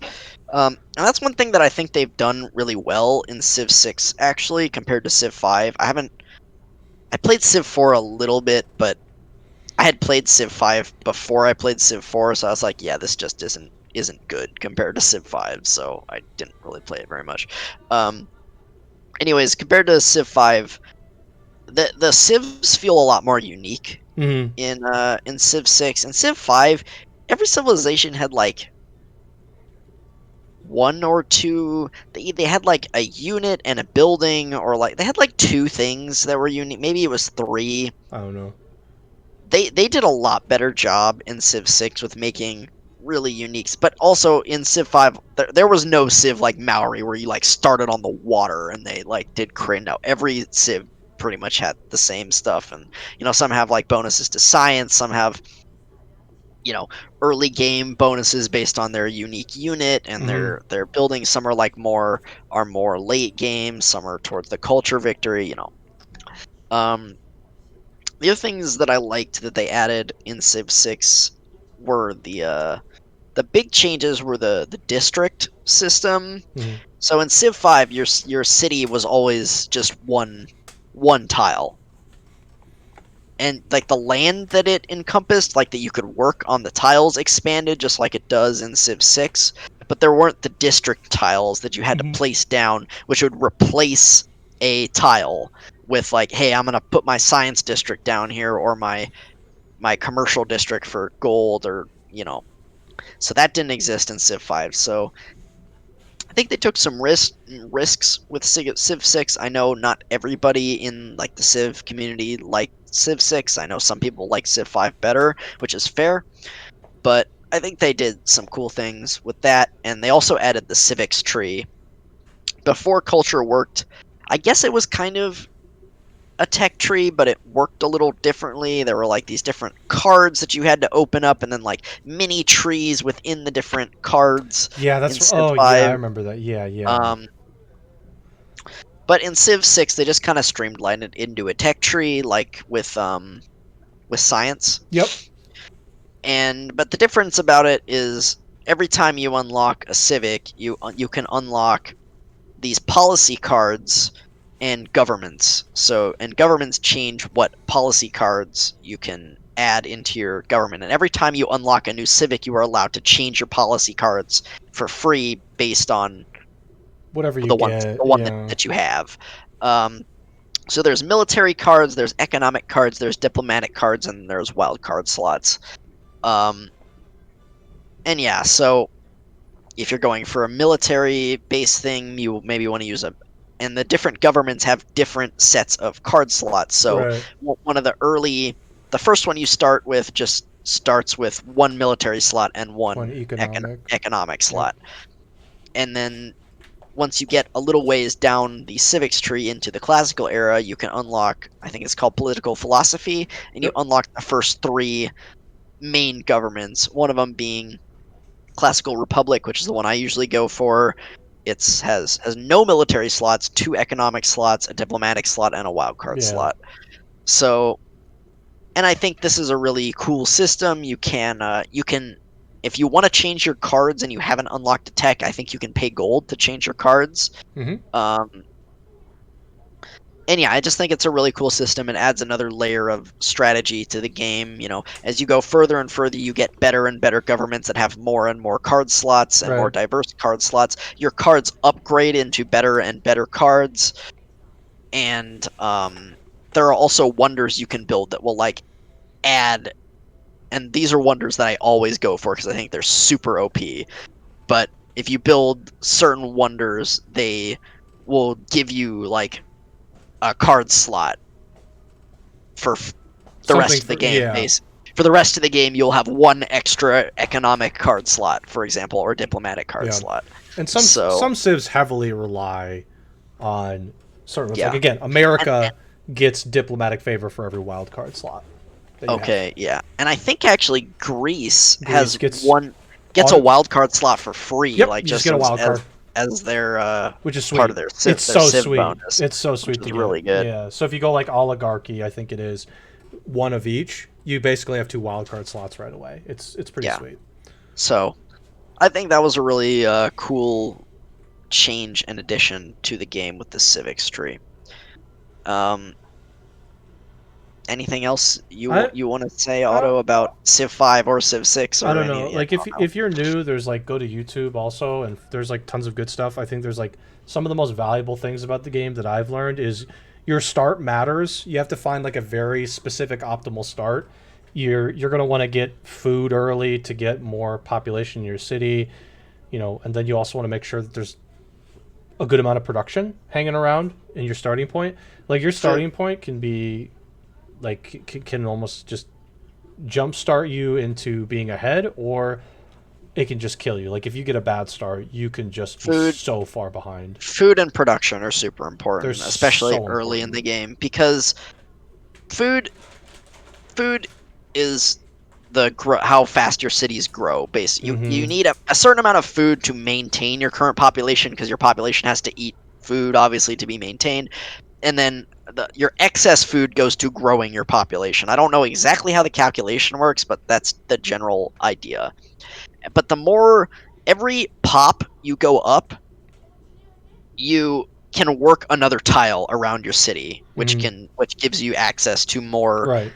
resources basically. And as I said before, every tile has a yield.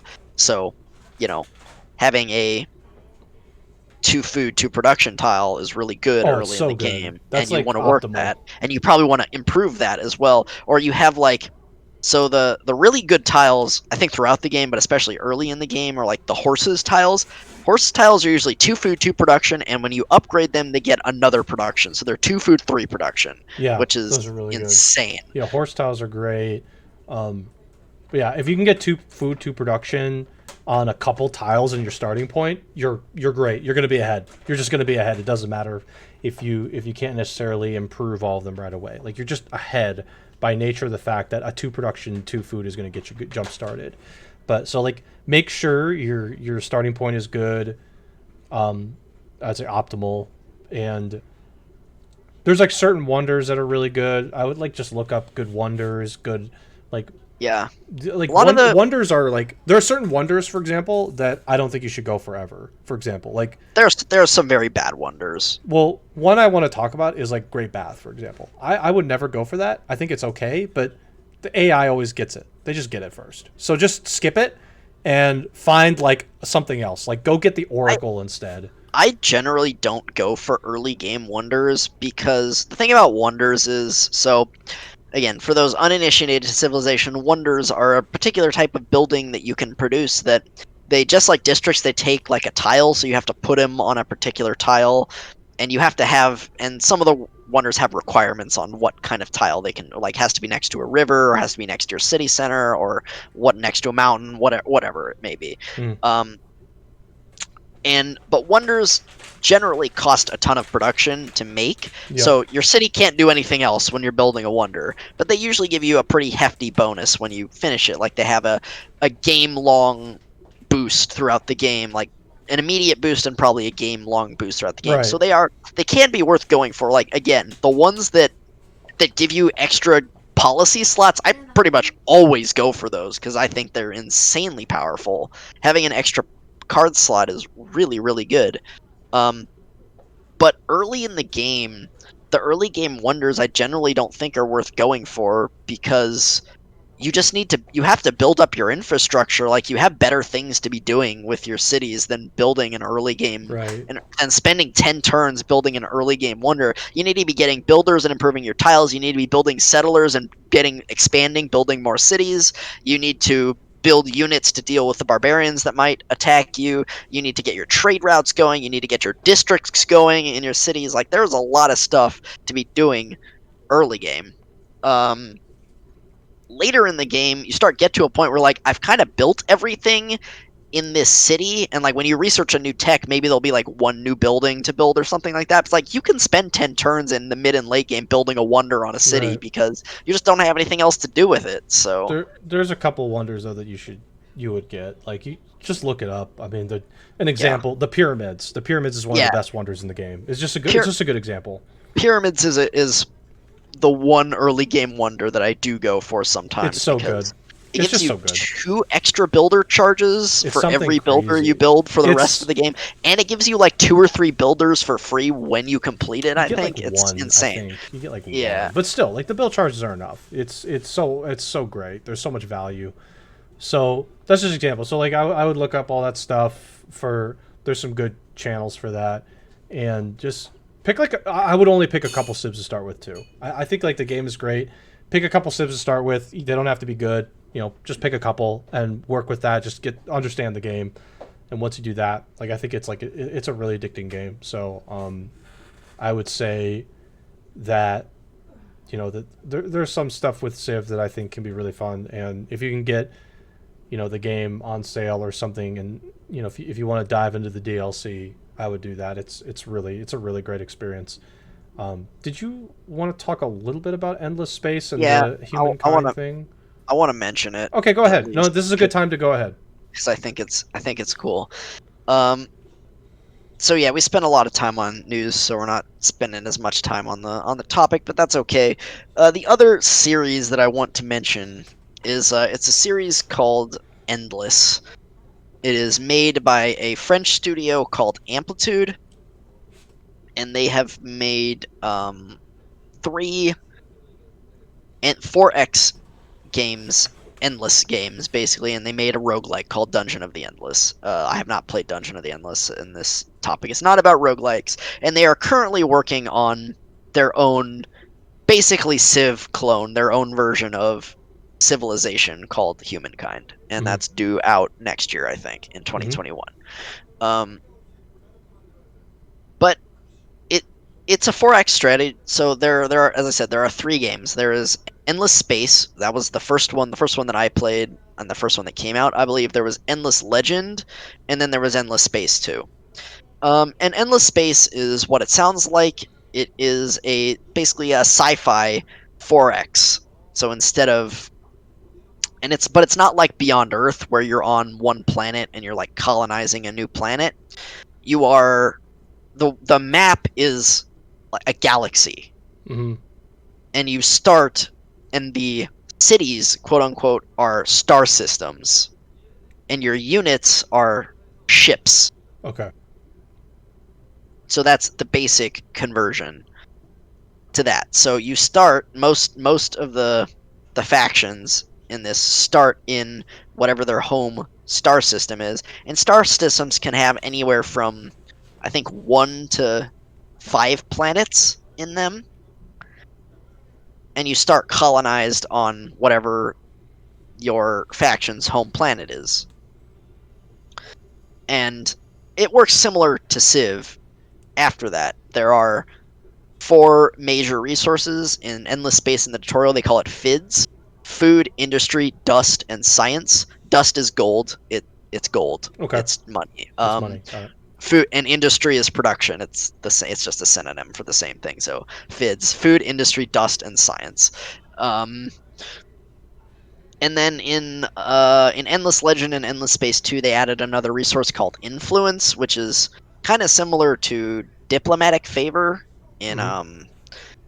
So it's your currency of diplomacy, but you have to spend it to to declare war on somebody. You have to spend influence, Oh, okay. or to do other diplomatic thing, like to denounce somebody, or and if you build up enough influence, you can force people to do things. The other thing it does in Endless Space 2 at least, they added like a government system, and there are like laws Okay. that you can enact that give you boosts similar to like the civics cards From Civ. from Civ 6.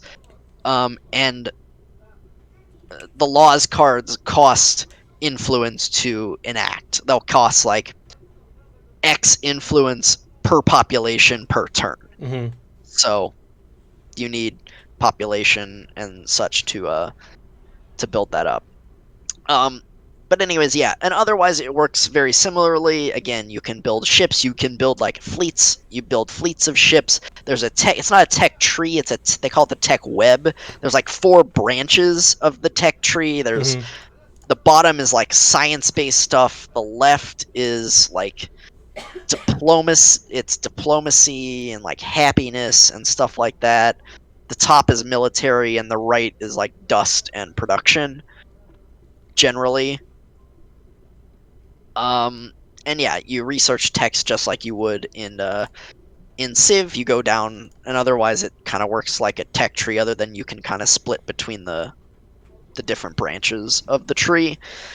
Trying to think what else is different. Yeah, I mean you're um How do the Civs work? What are the Civ oh yeah, the examples? faction. Yeah, so there's not as many factions in this game as opposed to Civ, but they're very unique. Um, for example, there are some that are kind of just like simple stock. Those are like the more simple Civs. Like there's the Sophons, which are these. It's an alien race. They kind of look like your standard like Martians, that like kind of sci-fi Yep. Martians that you would think of, and they wear these weird like suits. They're really techy. They're a science civ. Like they're really good at science. And I'm trying to think exactly what their bonus is. I think they get like a bonus to science for being further ahead in science. So they just like They just snowball. yeah, they snowball science. It's like the further ahead in science you get, like the more it's up to a point. It's not like infinite scaling, but like if you are like If you're for ahead, you every stay ahead. every tech ahead you are ahead of the next civ, you get X bonus to science up to a Okay, so point. you're you're typically gonna stay ahead. Yeah. Um and but they like, for example, their military is weak. Like their fleet capacity is lower, so they can't have as many ships in a fleet as some of the other factions. Mm-hmm. So the civs in this game also have, there are some civs that have, they'll have like a really big bonus, but then they'll have like a weakness too, where it's like, okay, they're like not as good at this thing. There's a couple of um very unique factions. There's one called the Cravers, which are, they're a carnivorous faction. So basically like they eat their own population. Okay. So like, and I don't think you actually lose pop as them, but basically the longer you have a planet inhabited with them, they like, maybe they don't eat their population, but they somehow or another, I think it was, yeah, they're like carnivorous, but they basically the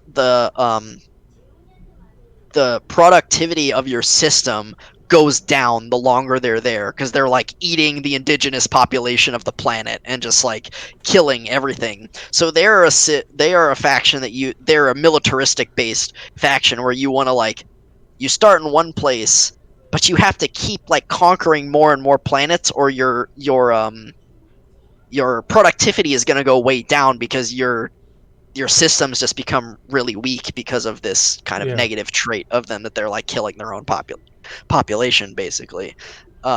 So they're just about kind of continuing to like migrate and move across the map, and you have to, obviously when you run into another civ, you're gonna have to go to war with them and kill them and take over their Right. stuff. Right. So they're really interesting. There are some other really really weird and unique um, civs that I can't remember right now. Like one is all based on it's all based on money. Basically, they're the corporate Civ, quote unquote. They're called the Lumeris.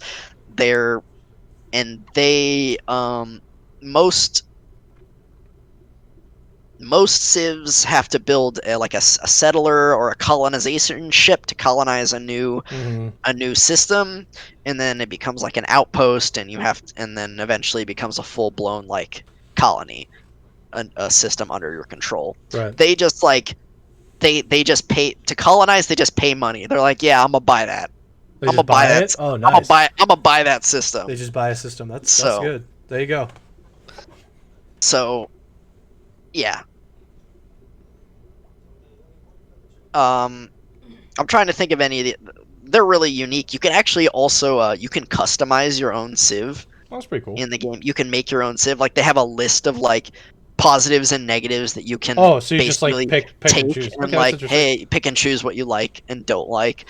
So So did you you can. make a I've you? never Oh, you never done. actually Oh, done okay. that, but you can do it. Oh, I thought you were gonna Um, make like a Gundam Civ and just have like a Civ I, that's like maybe just I like don't. a big fleet or something, and then like a weird drawback. I don't know, but Yeah, that sounds like something I thought the, you'd ga- do. the game is really cool, and Okay. the yeah the combat is oh, it's a little hard to get into. It's like fleets of ships. There's like these tactics cards that you have to play, and like there's three ranges, like short range, medium range, and long range, and then you can customize your ships based on like kinetic weapons, laser weapons, and missiles, which work better at different ranges. And Okay.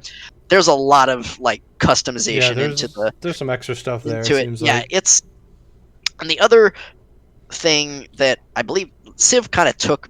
There's heroes, so your Civ has heroes, and Civ poached this with the governor system. But you can have a hero and you can assign it to a system, and it'll give the system bonuses, and the hero levels up, and then you can. I have a skill tree where you get more bonuses. You can also assign a hero to a fleet to improve the strength of your fleet. Sure. Um, I guess it's kind of like the Great People system Yeah. from it, but and then they kind of added the governors. The one other thing that this series has that, again, I think Civ kind of started like poached a little bit, but I don't think they do it as well, is they have quests that pop up that are like, and they're much more, and there's like story behind the quest too, which I don't normally read, to be honest. But like every faction has like a faction quest that when you play this faction, they start this quest at the start of the game, and you have these choices you have to make that influence your, like they'll be like, hey, there's these there'll be a decision like, hey, there's these like religious people popping up in your Civ. What do you want to do? Do you want to exile them, or do you want to go with it? Mm-hmm. And if you exile them, say you get like plus 20 science in all your systems, but you lose like 10 or 20 happiness in all your systems for 10 turns or something like that. Sure. And if you go the other way around, it's usually like the opposite. Um so there are choices that you have to make that have, and that also affects your faction's ideology, which is what affects your government and your like the laws that you can enact. So Sure. there's I think Endless is actually even more complicated than Civ, but I think it's a really cool game, and I just want people to know about it. The other one that they have is, and so there's Endless Space 1 and Endless Space 2, which are basically the same. 2 is just kind of an upgrade. Um, and there was Endless Legend, which is a more like Civ, but it's not Earth. It's just the planet, I think is called Auriga or something like that, Oh, this is and just another the planet.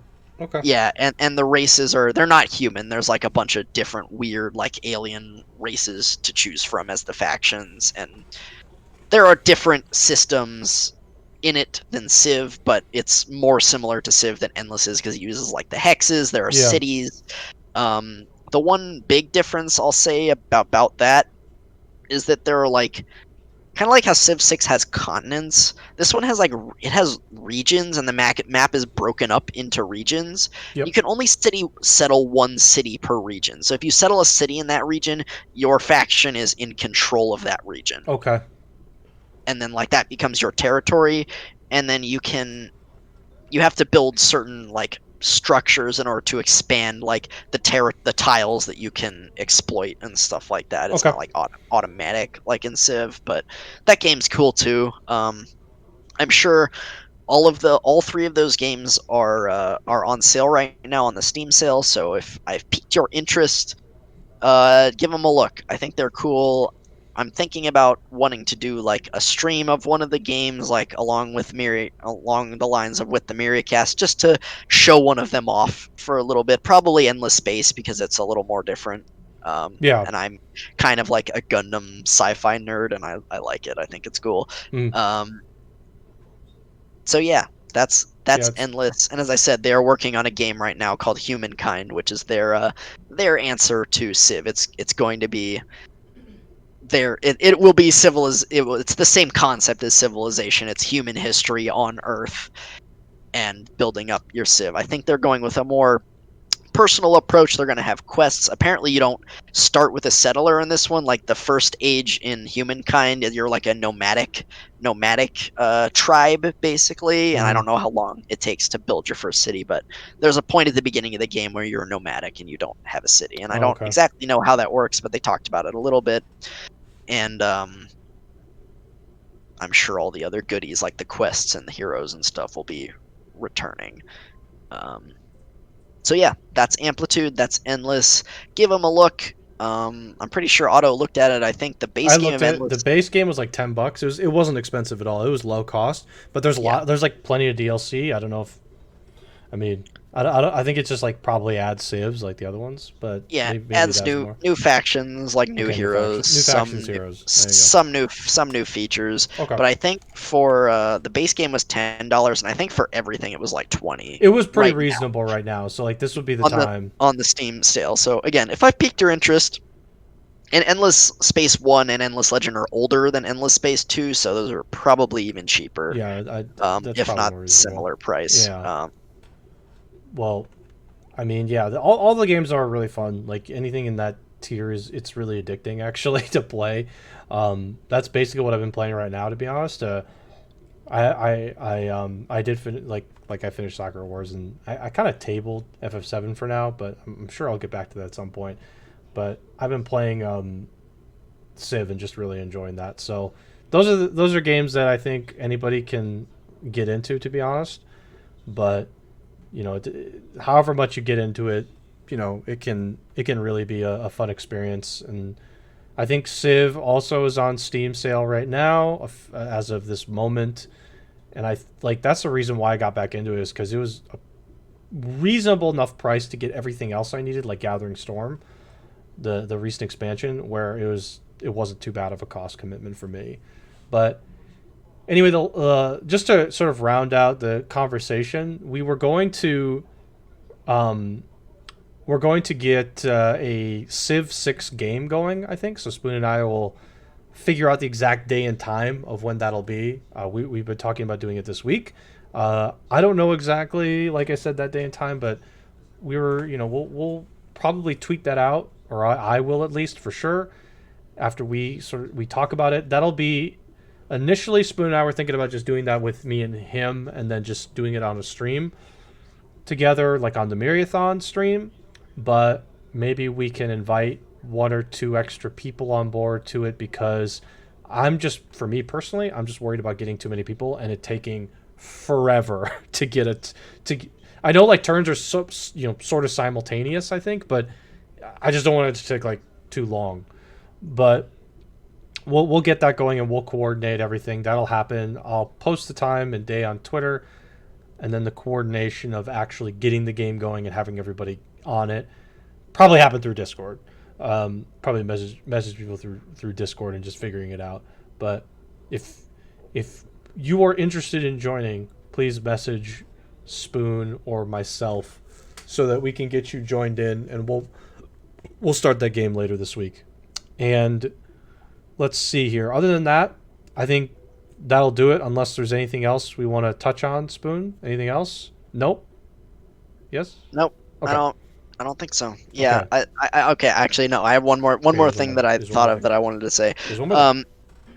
So there is a lot of DLC for all of these games that we've talked about. They tend to kind of milk them. Even Amplitude's a pretty small studio, but they do a lot of DLC for their things. But I guess just so be forewarned, Civ is published by 2K Games, and yeah, they go in on I their DLC. I will say it's not too scummy. It's not the sports games. It's not that It's bad, not but that scummy, but I think like some of the Civ DLCs in particular, I think are like normally $7, and it's two Civs for $7. I think it is. Um, yeah, you gotta wait until they release that in a bundle yeah, because basically that get in a by bundle. itself is not But the thing good. is, you don't have to get those things. Like if you get, for No, you example, don't. let's say you get the first one, which is like I forgot what the first expansion's name was, like Rise and Rise and Fall, Fall. and then you get Gathering Storm. You don't have to get any of the other Civs, DLCs, like the extra Civs. You don't. You can play the game, and you get the DLC upgrades, whatever.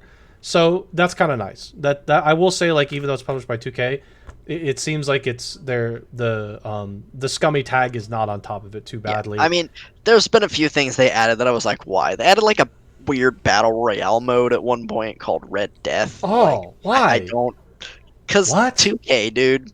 And Oh, right now they're doing like a season pass type dealio where they're adding new civs and new features. It's called the New Frontier Pass. I think it just oh started like yeah. June 6th. Again, the stuff they are adding looks actually pretty cool, but it's like $40. It's you just don't know if it's going to be worth it. It just feels like there's a little bit of 2K back there that's like milking it. They're like, all They're right, like, we hey, got the game, keep going, like keep nice, milking it. We got nice more game money, we you, got more nice money. game you got there. Making some money, huh? Yeah, Why don't we help you out? And and then the developers like, please no, please no. They're like, yeah, I mean, we'll help you out. they released the game for like every console. They released the game, I think, for Switch. They released it for mobile devices at one point. It's like, Xbox, okay, PlayStation, please stop. your Um, fridge. anyways, so yeah, just as a forewarning, 2K is there in the background, like, Oh hey, my gosh. you Hey like there. Civ, don't you? You want more It's a nice Civ? game you got there. Yeah. How about $30? That sound good? Yeah. Yeah, We could sounds put a pretty battle good. pass on this guy. Really? Do Yeah. we have How to about a though? battle royale mode? That sounds great, doesn't it? Yeah. And there's just like some dev is just like, oh, God, really? I don't. This is not a battle royale game. How does a battle royale even work? Like the concept of Civ, isn't that battle royale already? Like, I, dude, I don't isn't know. okay. I Anyway, don't you remember know how it who works. cares? Like the I battle, haven't played it's a stupid it. Well, idea. I'm sorry for Civ. Stupid idea. Well, that'll do it for this episode. I do think Civ is a good game, and Endless Space. You know, if it's anything like Civ and probably got some extra features on it, you know, Space Civ that isn't Beyond Earth, then give it a shot. And it's all this stuff's on sale right now, so for sure give it a look if you can manage to spend the extra money for it. If not, to be honest, just getting Civ, and if you want to get the DLC is great, but don't get any of the extra Civs and it's totally fine. Civ 5 is great too, by the way. It's Civ actually 5 is quite great. different. It's actually quite different Yeah, no, than Civ 5 is fun. Civ 6, but I think it's still really fun in its own right. Yeah, it is Um, good. That one and has some. it's probably cheaper than Civ 6 because it's quite a bit older, but Yeah, Civ 6 it's did go on for free at Epic still Game very good. Store, but you know, not anymore. But anyway, that'll do it for this episode of lots of game news and strategy games. I honestly, next week there's probably going to be just as much game news. I got to be honest. I don't think any of the stuff we talked about earlier is going away. And please be sure to follow us. And we talked about the feedback stuff at the beginning. We'd be interested to hear some feedback regarding things we can work and improve on for these podcasts in particular. And I also want to add that the Civ game that's going to happen later this week, if you want that update, I did say it was on my Twitter. My Twitter is automaton89, and Spoon will probably like either retweet it or like it or something. So be sure to Both. follow him. His Twitter is at SBT Spoon. Just look at SPT the name. Spoon. Yep. Yeah. And I think also like I'll be playing Civ on stream a little bit long. I think for another week or two because I'm really having fun with it, and it's really relaxing actually to stream. It's like one of the more relaxing games I've ever streamed. So just Automaton 1989, and then Spoon. Anything else you want to add onto that stuff? No, I think so. I mean, my Twitch is SPT Spoon, just as you see it there. I'm not streaming that much right now. Again, we may do our Myriacast extra stream with the gameplay, and look out for my 2FM Rando League races or practice Yep, runs that one. that I'll be doing with Quick Dodge. quick That's question on probably, that. yeah. Just about to end. Did you guys win last week? We did win. Uh, Wow. did win. It was kind of a awful seed. Um, Wow. but I think that kind of favors us Okay, with our so communication. We won by actually about an hour. oh my A little over gosh. an hour. We finished in like 4:20, and they were like 5:20. Oh my goodness. So Spoon, watch Spoon's rando races. Apparently they're really good at it so far. 1 and One one 0. one sample One size. sample size is a lot. Let's all. So yeah, he'll keep streaming that, and that'll do it for this episode. Next week, be sure to check our Twitters. Be sure to follow all the socials. You know, if you like the VODs, check out our YouTube, Myriathon YouTube, and the Anchor for the audio. And we will see you guys next week. Again, topics up in the air, but gaming news, I'm sure there'll be more of it. So hopefully we'll see you guys next Monday at the same time. And if you want to do that Civ with us, be sure to message us so that we can get you in the game. So have a good rest of the week. Hope you had a great weekend, by the way. I didn't necessarily do anything for 4th of July, but I hope everybody had a good weekend for that. And yeah, see you guys next week. Thanks.